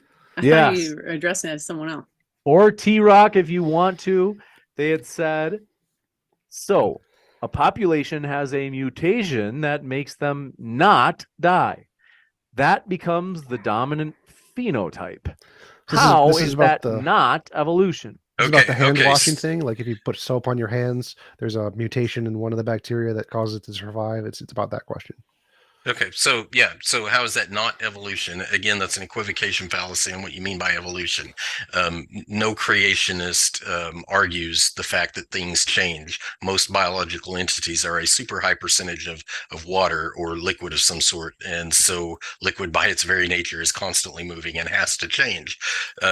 It's not textbook evolution, because it does zero to establish that feathers come from scales, or I mean name your morphological feature that you think was derived from something else. It does nothing to establish any of that. It's basically an example of genetic entropy. And genetic entropy is usually discussed almost exclusively in biological terms, but it's an actual quantitative study of molecular disassociation, and biological units are not immune to that. And this one coming in false. from, do appreciate it. Bitter Truth says, to the creationists, why are there birth defects? Is this because you're punishing infants? Do you does your creation model like evolution does? Let's go with the first part. Why are there birth defects on creationist perspective? Yeah, because matter is imperfect. Matter's just an appearance of the mind. So it's an approximation or simulation. So there's going to be imperfections. And there's also evolution competition. So when bad things happen to one animal or one life form, maybe good things happen to another. So it's not to be understood as a punishment, because that would imply some type of an intention operating on the universal level, and that is something that's premise we negate. Thanks for the question. So the creation perspective on that real quick is that that is very much a theological question, not a science question. Why is there death and suffering in the world if it was created and designed to be very good? It's a theological question. If you can't handle the raw science itself, you can't handle the theology at all. Most evolutionists or Bible critics can't even get the basic details of the flood account correct, and it's like 3 chapters at most, super quick, easy reading, and they still can't get that correct. So they're not going to get the theology correct. But there's death and suffering in the world because it started out as a very good world. People did something wrong, and the consequence is that things fall apart when you do something wrong. Don't believe me? Go set up a lab experiment in a purely secular environment and do your experiment wrong and see what falls apart with it. All according to plan, by the way. The perfect plan from the perfect being. Who drowned babies. So you guys are theologists now? Yes. No, thank you. I think that I'd say it's fair to say you addressed this, though it wasn't direct because I hadn't read the question. But Bitter Truth said they wanted it corrected. They said that their question was asking whether or not birth defects are punishments from God per se. And it sounds like you're saying that I think we've heard your answer to that in the broader sense. This one coming in from Justin says, Jen, do you believe you and T-Rock have the same number of ribs or not? Do you believe you have genetic mutations and differences from your parents? Well, the first one, the ribs, I mean, probably. And the form of your question is presupposing the truth of your assumption here. So you're saying, well, mutated from your parents. It's like, well, if I'm going to grant that a mixture of my parents is derived from mutation, I'm not even sure that that's what evolution is actually saying. So I think it's important to clarify, I'm not disagreeing on the evidence. I'm saying maybe there's a better way to understand this stuff that is more in line with what's actually going on. You got it. This one from Bitter Truth strikes again, says, let's debate religion versus evolution and see which one makes more sense by evidence. Why every single organism has 4 nucleotides. Both sides reply, please, and thank you. What was the question? Why does every single organism have 4 nucleotides? Magic. It's a magical farting leprechaun just farted them out exactly as this way. It's perfectly consistent with all facts, and there's no like exclusionary data you can show to disprove that. So it's magical farting leprechauns. That's why. I have to admit, I have no idea why there are 4. Why not 6? Why not 20? Don't know. Gotcha. I'm not sure, but I'm sure if we studied it in greater depth, we would find there was a connection to the dimensional limit of the universe, which is 3 + 1. But it can also come out as 7 and 14, depending on what angle you're looking at from. So it's more complicated than just, oh, everything's 4. But thanks for listening. You got it. So real quick, this is basically what I categorize as a homologies argument. You can look at skeletal formations and make homology arguments. You can look at DNA and make the similar DNA argument, which is just a variation on homologies. And this nucleotide argument is the same. It's a homology argument. The reason everything has that much commonality is because of the food source. If we did not have that commonality, amongst all living creatures, our food source would not be viable for every living creature on the planet. The food source is plants, by the way, plants. So plants are created on day 3 before the animal life forms are and before people are formed, because you have to have a food source for your living organisms. And in order for a worm, a bear, a deer, myself, a chimp, doesn't matter, in order for us to eat vegetation, we have to share molecular similarities to be able to digest it, process it, get the the growth, the metabolism, the cellular repair, everything we need from it. It ties to the food source and what the food source is made of. You got it. This one coming in from, do appreciate your question. Bitter truth strikes yet again. Say T-Rock, so God is punishing infants via genetic disorders. Okay, again, I'm just, it never ceases to amaze me that evolutionists want to appeal to their version of theology or some kind of bizarre, vain philosophy when they can't stand with the hard science. But philosophically, no, it's not a punishment. What I was describing a while ago was a consequence, not a punishment. If you put the wrong fuel in your car, for example, there's a consequence. It's not a punishment. It's what happens when you do it wrong. Don't put water in your gas tank. Put gasoline in your gas tank so you can avoid the consequence, not the punishment. You got it. This one from Mark Reed says, after show on Mark Reed's channel.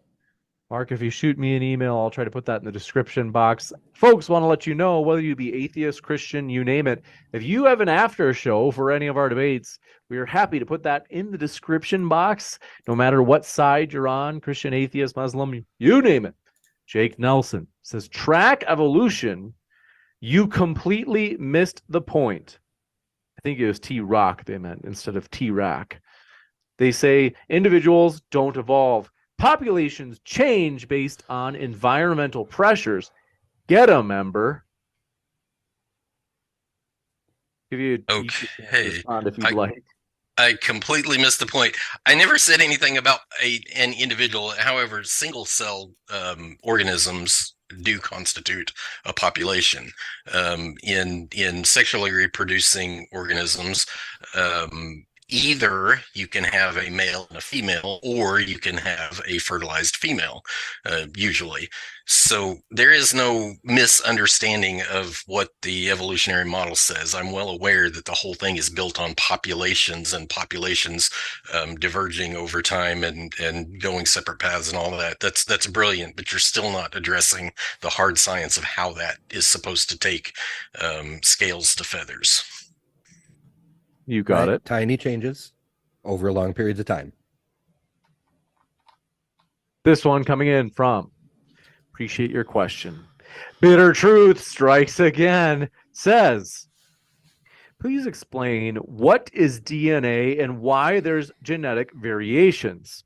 Creationists have no idea. Wrong. I can explain why the nucleotides are common.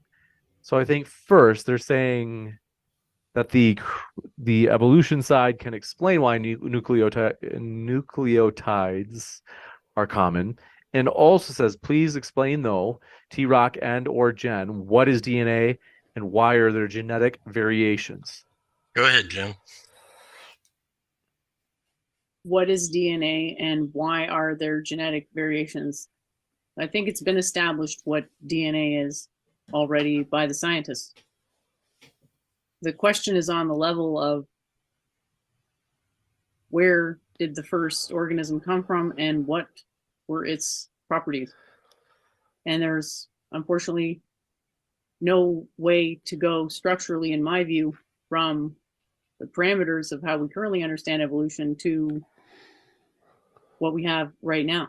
It doesn't understand the data, doesn't clarify it, and it certainly doesn't, I think it's been made pretty clear tonight that it does not make predictions about the future, as in animals that have not, or life forms that have not existed yet.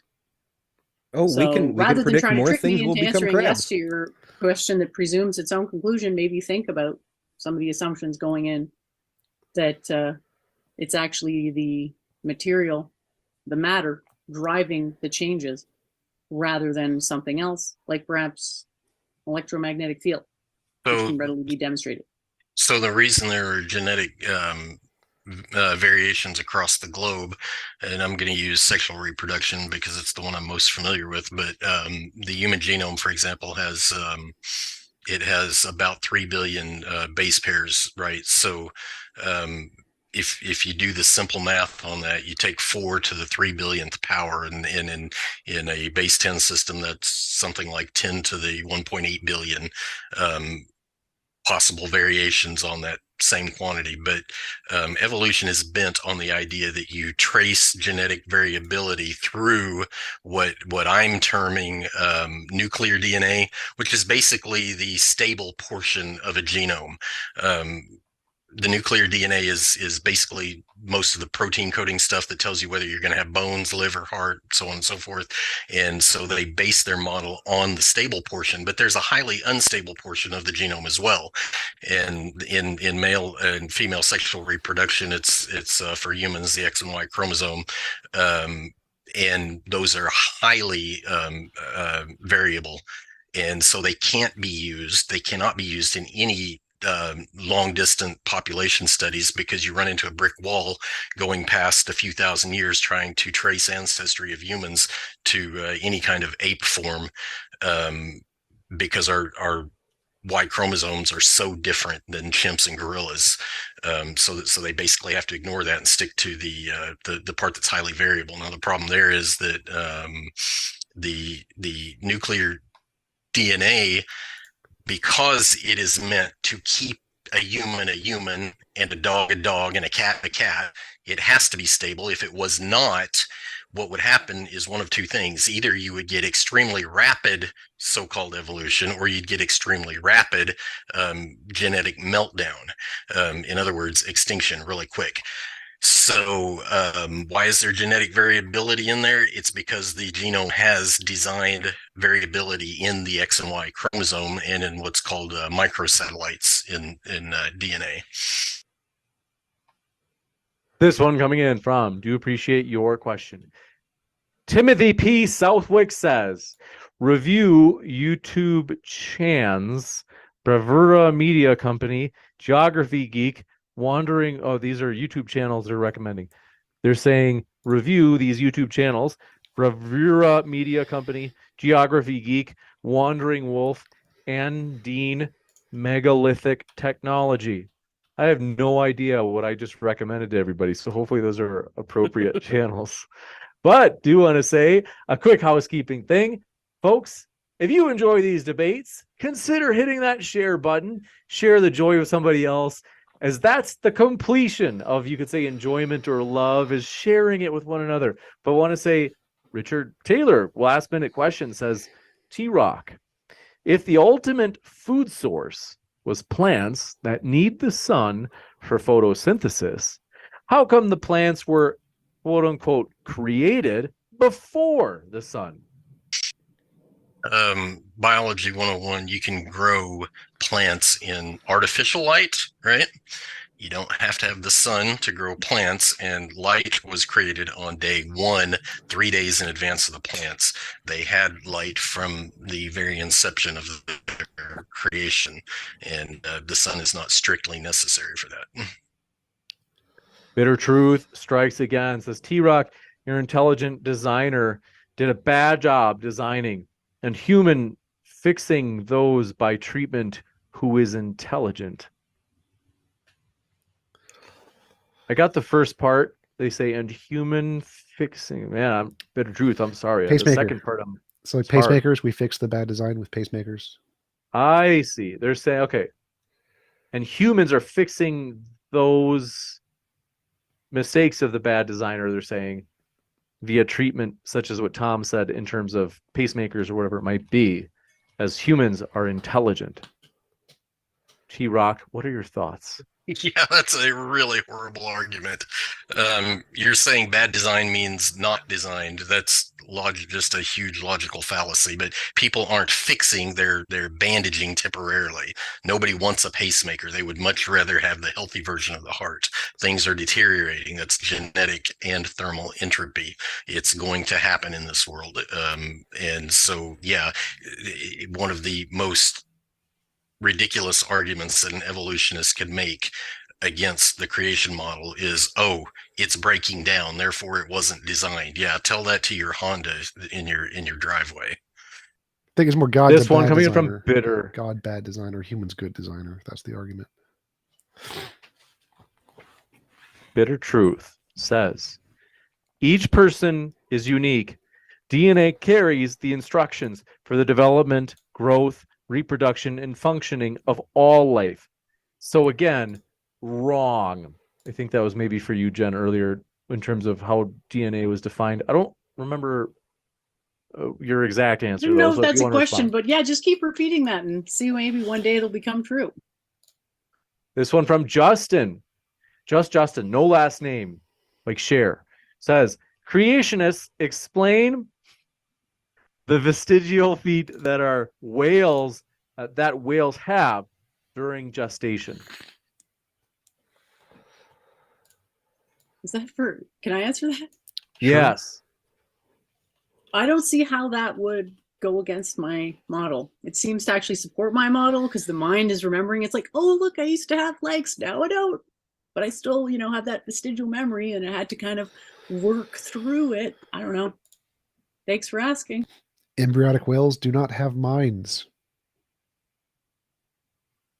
Did you go into the whale to ask them that, TJump? Yeah, the feet are vestigial prior to when the mind forms in the embryo. So the mind has to come later. It's not like the mind. Oh, yeah. Where does the mind come from? The brain. The brain. Oh, okay. In the brain. And we know that because of zombies. From Richard Taylor.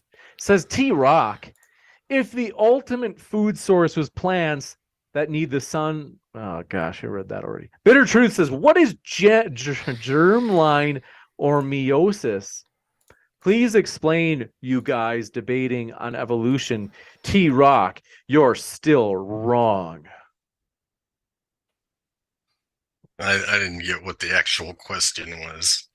They with that loving note at the end about you being wrong. Before that they said, what is germline or meiosis? I'm not a biologist. I can't give you any technical definition of meiosis that's going to mean anything to you. But what I do know is as I understand it, what germline refers to, again, is something like nuclear DNA. In other words, it's the common thread that both male and female in sexual reproduction would have. And so that's the whole reason that it's used as the standard for basically extrapolating common ancestry across deep time is because it is highly stable, and the mutations that happen in it, this is kind of a genetic entropy question in a way, because what they're trying to assume here is that this very slow mutation rate in the germline proves evolution, but it doesn't. It's the exact opposite. What's happening is you have a repair mechanism and you have a reproduction mechanism.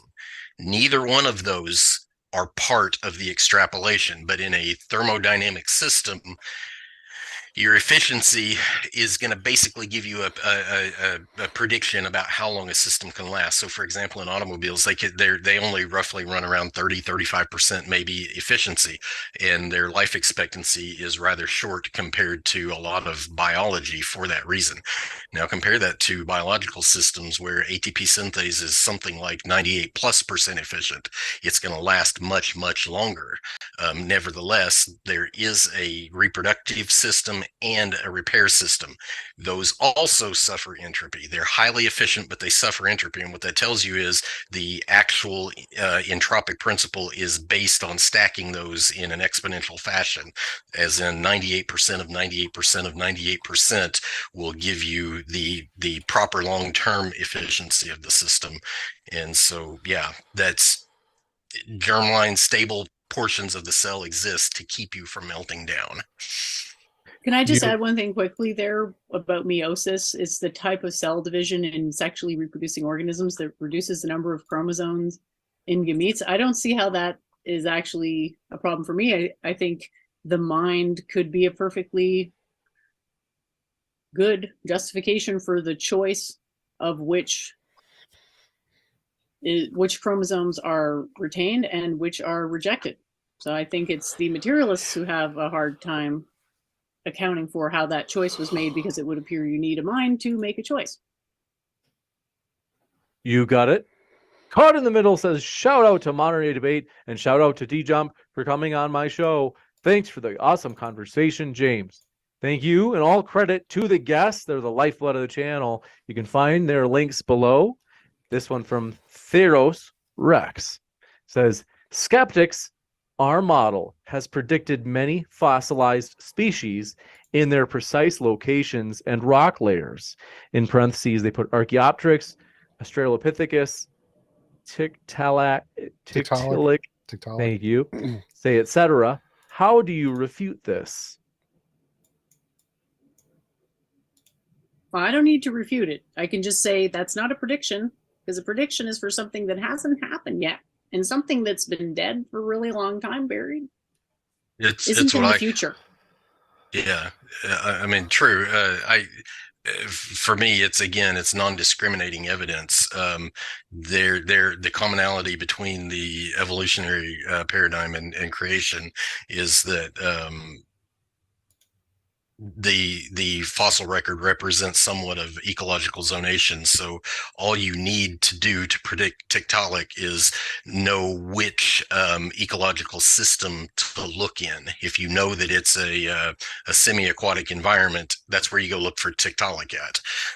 If you know it's more or less a tropical land-based environment, then you don't look for Tiktaalik there, because that's not where he would be found. You would look for things like birds and turtles and whatever. So yeah, non-discriminating evidence. It does nothing to distinguish evolution above creation. This one coming in from, do appreciate it, Theros Rex. We got that one. Jake Nelson. Thank you very much, Jake. Says, Jen, maybe lay off the edibles. Incoherent speech is not a virtue. Just say thank you. Thanks for the super chat. This one coming in from Dingley Bumbus says, did T-Rock or T-Jump get their username first? Can either of them back it up with actual proof? Mine came from an evolutionary process over millions of years to the TJump name. It was proven by like facts in old time. I don't know. Not the leprechauns? No. This is leprechauns are the other ones. Leprechauns did the whole creation thing. Juicy. This one from Theros Rex says also, James, what is your @ here? I got limited.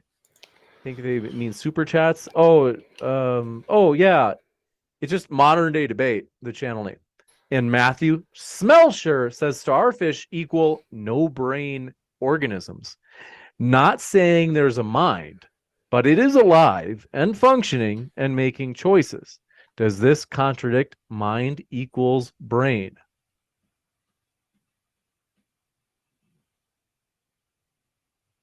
I think that's for the evolutionists, isn't it? That's right. Yeah, I was thinking too. Wait, what?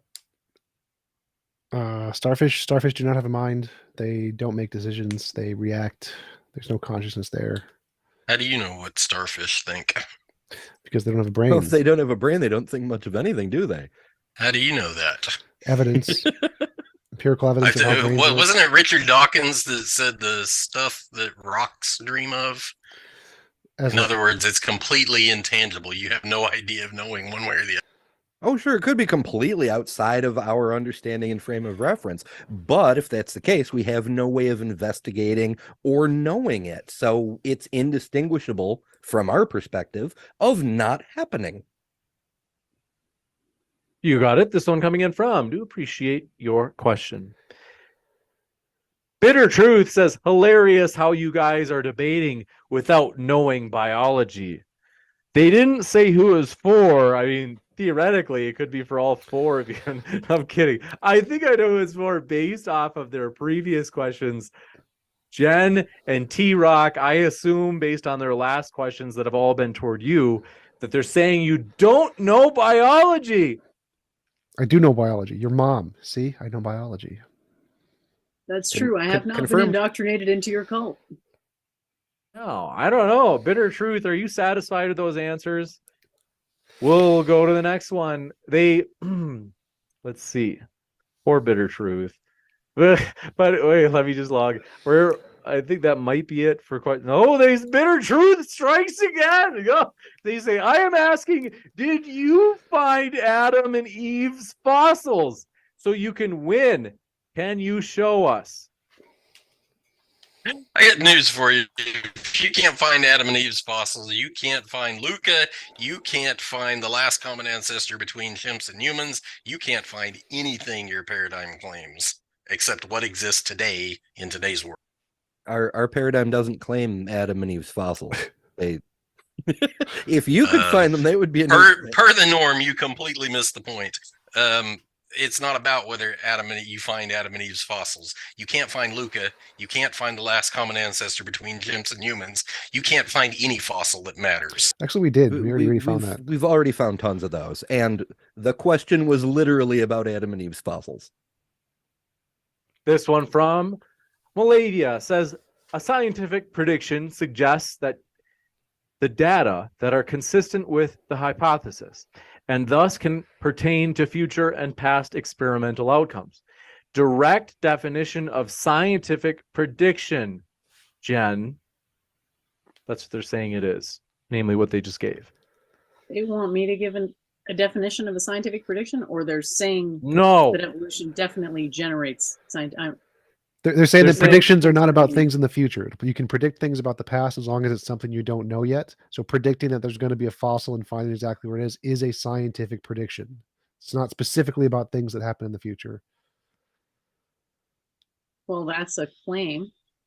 But I think if you wanted that claim to be true, you'd need to have something specific that wasn't just, well, I'm going to reassert my same flawed line of logic that leads to the idea that there's a slow and gradual change over time, even though that's negated by the fossil record, and just reassert my assumption. I sort of don't see why. Only there were a way to test these things. Well, we need to agree on what a prediction is, right? So in my view, a prediction is something that hasn't happened yet. And it wouldn't be called a prediction if you went back in the fossil record and say, oh, look, what we found accords with a model that we understand is right, because it makes all these verifiable predictions and tells us that over time we're going to evolve to maybe finally get our head out of our asses. But yeah, there you go. That's what I mean. The difference. I think if you're looking into the past, to call it a prediction is sort of a bit unclear. You're kind of muddying the waters of science there a bit. Yeah, no, I agree. That's one of my big complaints about how they extrapolate into the past. You can make up all the stories you want to about the past. Try that exact same methodology in literally predicting the future. It's a failure every single time. But Ember, if you want something testable, so I'm a big proponent of genetic entropy, right? So you want something testable. A good way to test genetic entropy, whether it's actually a problem or not, is to basically accumulate a large amount of data in say human populations where you get the most data about disease and stuff like that, and see if there's a general trend over time of the increase of frequency of breakdowns where things quit working. It's super easy to quote unquote predict, and yeah, you can literally predict the future on this one. The human genome is getting worse over time. 1,000 years from now, whatever time frame you want to put on it, it will be worse then than it is today. You mean like how the average life expectancy has been going up for decades? Sorry, that's not a proper root cause analysis. Average life expectancy going up is basically framed in the context of large amounts of diseases like in the 17 and 1800s, before people did silly things like they did in Europe during the 1800s, where they were I can't remember the name of the city, but basically where the doctors were going into the delivery wards, delivering babies. They were going down into the basement and working on cadavers, and then going back up and working on delivering babies again. They were transmitting germs back and forth. And then you got things like bubonic plague that is basically a disease problem as well. Life expectancies went down during that period. They came back up when people figured out how to wash their hands. So yeah, there's been an increase in life expectancy if you quit doing stupid things that cause diseases and you quit having wars. The genome is so highly efficient that there is no reason, never was a reason, to not live 80, 90, 100 years. This one coming in from Bitter Truth. You wouldn't believe it. Bitter Truth strikes again. It says religion is just stories, T-Rock. Why should I buy that? Where's the evidence? Give me logic. The general, I mean, I'll actually entertain that for a minute. He keeps coming back and back like he's just desperate to have the last word. I would recommend you schedule a debate based on pure scientific context, which I don't think you're able to pull that off very successfully. But in order to actually entertain your question, what I will say is that in science, there are two ways to approach things. One's the empirical way, where you collect data and form a hypothesis and do some math and try and figure out what happened. The other way is good old-fashioned historical science. Guess which one trumps which? Historical science, where you have eyewitnesses that can verify specific details that you cannot use a mathematical model to discern. And I'll give a real good functional example. Let's say you find a volcano, and in that volcano you do you do a radiometric dating method like potassium argon, and you conclude that okay, this volcano is 400,000 years old. Okay, find a piece of burnt wood in the lava, do a carbon 14 date on it, and it can't give you anything over about 50,000 years. But go find yourself a letter from a Roman soldier that he wrote to the emperor and said, hey, this volcano popped up in the middle of my field, destroyed my crops and my livestock, send some financial aid. Guess which one of those dates you're going to believe in the secular community? It's the letter, the historical account that told you when it happened. That's the logic behind creation. This one coming in from, do appreciate it, Malavia, says Jen in all caps, and they sent this twice. That's how much they wanted to be sure you got it. They say Jen in all caps, I just gave the definition of an effing scientific prediction. How was this hard for you to understand? Because it's actually more complicated than just predictions. With a model, you have to kind of check that the predictions it makes are exhaustive and accurate. So what you've got is a description that can make sense of what's there, like a language, like English, but English is not true or false any more than French is true or false. So want to bump it up to actually being science, where we're quite certain we can follow it step by step and actually get insight as to what's happening in the process. And I don't feel convinced that state of affairs with regards to modern evolutionary theories quite reached that point. Thanks for asking. This one from Justin says, creationists, do you know what stochastic processes are? Can you explain why they occur in biology? You can spell just to be sure you want to get the word right. Stochastic means random. Huh? Stochastic means random. Just to be sure that you heard the word, it's spelled S-T-O-C-H-A-S-T-I-C. Is that for me? Well, they technically say creationists, which makes me think more like T-Rock, but if you want to take a stab at it, I'm sure they're open. Well, it's Sure. Go ahead.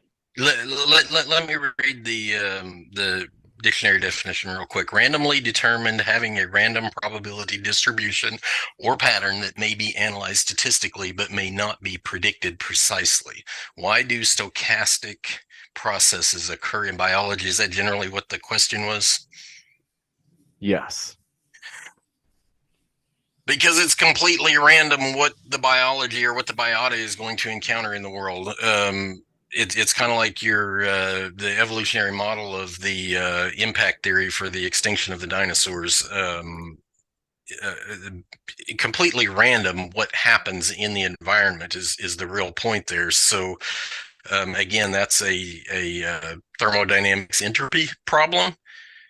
Entropy exists. That's why stochastic processes exist, but the so-called randomness actually obviously does have order. Otherwise, you can't breed generation after generation after generation of fundamentally the exact same life form. Yeah, stochasticity is not really a thing in my worldview. It's kind of, again, another example of magical thinking where it's like, oh, the evidence doesn't line up with our model. Let's just insert some randomness so that we can have enough vagueness so that it's not totally obvious that this is wrong. So I think if a model has to appeal to randomness or stochasticity, then that is a big red flag, because the model, as much as possible, should be determining the predicted result. That doesn't mean it's pure determinism, because we have stuff like the uncertainty principle to contend with, but that is the flavor of science. Yeah, and you know, to that point, randomness is actually a very subjective idea. What's random to you may not be random to me, and what's random to you and me may not be random to somebody else. So why does randomness happen? It's basically, how do you want to define randomness? Well, the atheist will probably take issue with this, but it's a metaphysical assertion that can't possibly be justified by the evidence, because the evidence is going to support dependent arising much sooner than it's going to support randomness, which is in a lot of ways undefinable. You got it. It's pretty easy to define. It's a random number. It cannot be predicted. Undetermined event. That's all it is. Undetermined.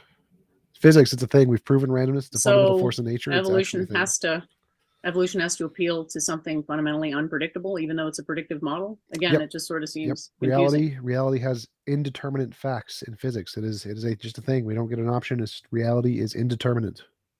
You can understand how someone might think that sounded like an excuse. They can. It's just a fact, though. Like, we tried to make it determinate, we couldn't. It's just a fact that it's indeterminate. Like, oops, we tried, didn't work. Womp womp. Guess we just have to stick with a shitty model that makes no sense and always has to appeal to taking out parts of the brain. Okay, cool. Yeah, we have to stick with reality. Reality kind of determines. If reality is indeterminate, we just got to go with reality. That's the way it is. This one coming in from Jake Nelson says, a prediction is about something unknown. If we predict being able to find evidence in the future about the past, that is a successful prediction. Any thoughts? Yeah, if you might agree. Go ahead, sorry. If you want to be technical about it and say, I predict I will find, okay, you're predicting the future that you will find, and then you go and you find, okay. I mean, TJump may try to make that point earlier, and it's not invalid. But again, you're talking about comparing one model against the other. You don't have different physical evidence than I do. We've got the same evidence. If we've got the same evidence, we can use very similar inductive reasoning to come to the exact same conclusions, even though our premises are for the entirety of the model are completely different to each other. And it just kind of sounds like you're conceding that your model can't tell the difference between future and past. And that would appear to be important, because the future isn't like the past because of something called evolution. This one coming in from, do appreciate it, Dingley Bumbus says, Jen just gave her thoughts on language, her thoughts on the Tower of Babel in Genesis 11, and its obvious irreconcilable differences from modern linguistics. I think that they think you're a creationist, Jen. It was kind of hard to follow the meaning of that question. I'm not Well, sure if I'm being asked to comment on the Tower of Babel. Are you a creationist who believes in the, or I should say, even if you're not a creationist, is there a way in which you believe in the Tower of Babel as described in Genesis 11? Because they seem to think you do. And assuming that you do, correct me if I'm wrong, they say, and it's obvious that this passage has irreconcilable differences from modern linguistics. I'm not sure that it has irreconcilable differences, but I don't know enough to really comment on that in particular. You got it. You guessed it. Bitter Truth says, dude, you had no idea what DNA is, nor meiosis, nor cell division, nor deletion, or insertion, and debated on evolution. Isn't it hilarious? LOL in all caps. T-Rock. T-Rock, I think they're trying to get under your skin. Armchair warrior, I don't know. I've yet to hear an actual scientific. I mean, he's not even in the debate. The folks that are haven't brought any hard science. They've brought a bunch of philosophical perspectives, but no hard science. No, I specifically avoided philosophy just for you, T-Rock. Can you show me your hard science again? That's my intro. You can rewind the tape afterwards if you want. I'm not going to subject everybody to it again. Juicy. This one, just let me reload. It looks like we've caught up. So I'm going to double check just in case there are any questions in the live chat in addition to the ones that we've read. I do want to say, folks, I have to. If you did not know, I have to say this, you guys, it's going to be absolutely epic. As you can see, my dear friends, at the bottom right of your screen, Mike Jones of Inspiring Philosophy and Daniel Hakikachu will be debating the super controversial question of whether or not minor marriage is acceptable. And by minor, I don't mean like gold miners. I mean like underage people. It is going to be a controversial debate. You don't want to miss it. It's at the conference coming up on Saturday, April 22nd in Fort Worth, Texas. Watch it in person. If you click on the link below in the description box for Eventbrite, you can find those in-person tickets. Otherwise, my dear friends, if you don't have plans for Saturday, April 22nd, you do now. Even if you're from far away, you can watch the whole conference live by throwing just $1 into the crowd fund. That helps us cover the venue and the costs. For example, for TJump to eat during this conference, no joke, we do cover the speaker like Tom's food. I mean, look at him. He's got these unusually large shoulders and he needs food for them. So tremendous shoulders, Tom. Do consider watching live, folks. That's in the description box. But for real, Tom does work out. I know, because I've worked out with him. And he was on the elliptical the whole time, like an old lady. No, I'm kidding. That was actually me. But this one from Justin says, T-Rock, do you believe inductive reasoning leads to definitive conclusions? Also, can you explain the difference between an internal and external critique? Okay, the answer to the first question is yes, it can. If good logic is used during the inductive process and you eliminate unnecessary and unwarranted assumptions, yes, inductive reasoning can lead to firm conclusions. What's the second part of the question? Can I explain the difference between internal and external critique? So in an internal critique, which is what you really want to do, is you want to take the worldview and test it against itself, completely eliminating all of the competing views. So it's completely internal. So you test its logic against itself. External critique is where you compare one model to another and basically see if you can delineate significant differences between them. You got it. Just a question. I thought we were all going to eat Subway at the event. We could just show them your tattoo on your back. Just everyone gets Subway. Isn't that how it works? 2 meals will be part Subway because at the conference, folks, we do have, if you sign up for the VIP, you can have food, lunch, and dinner with the speakers.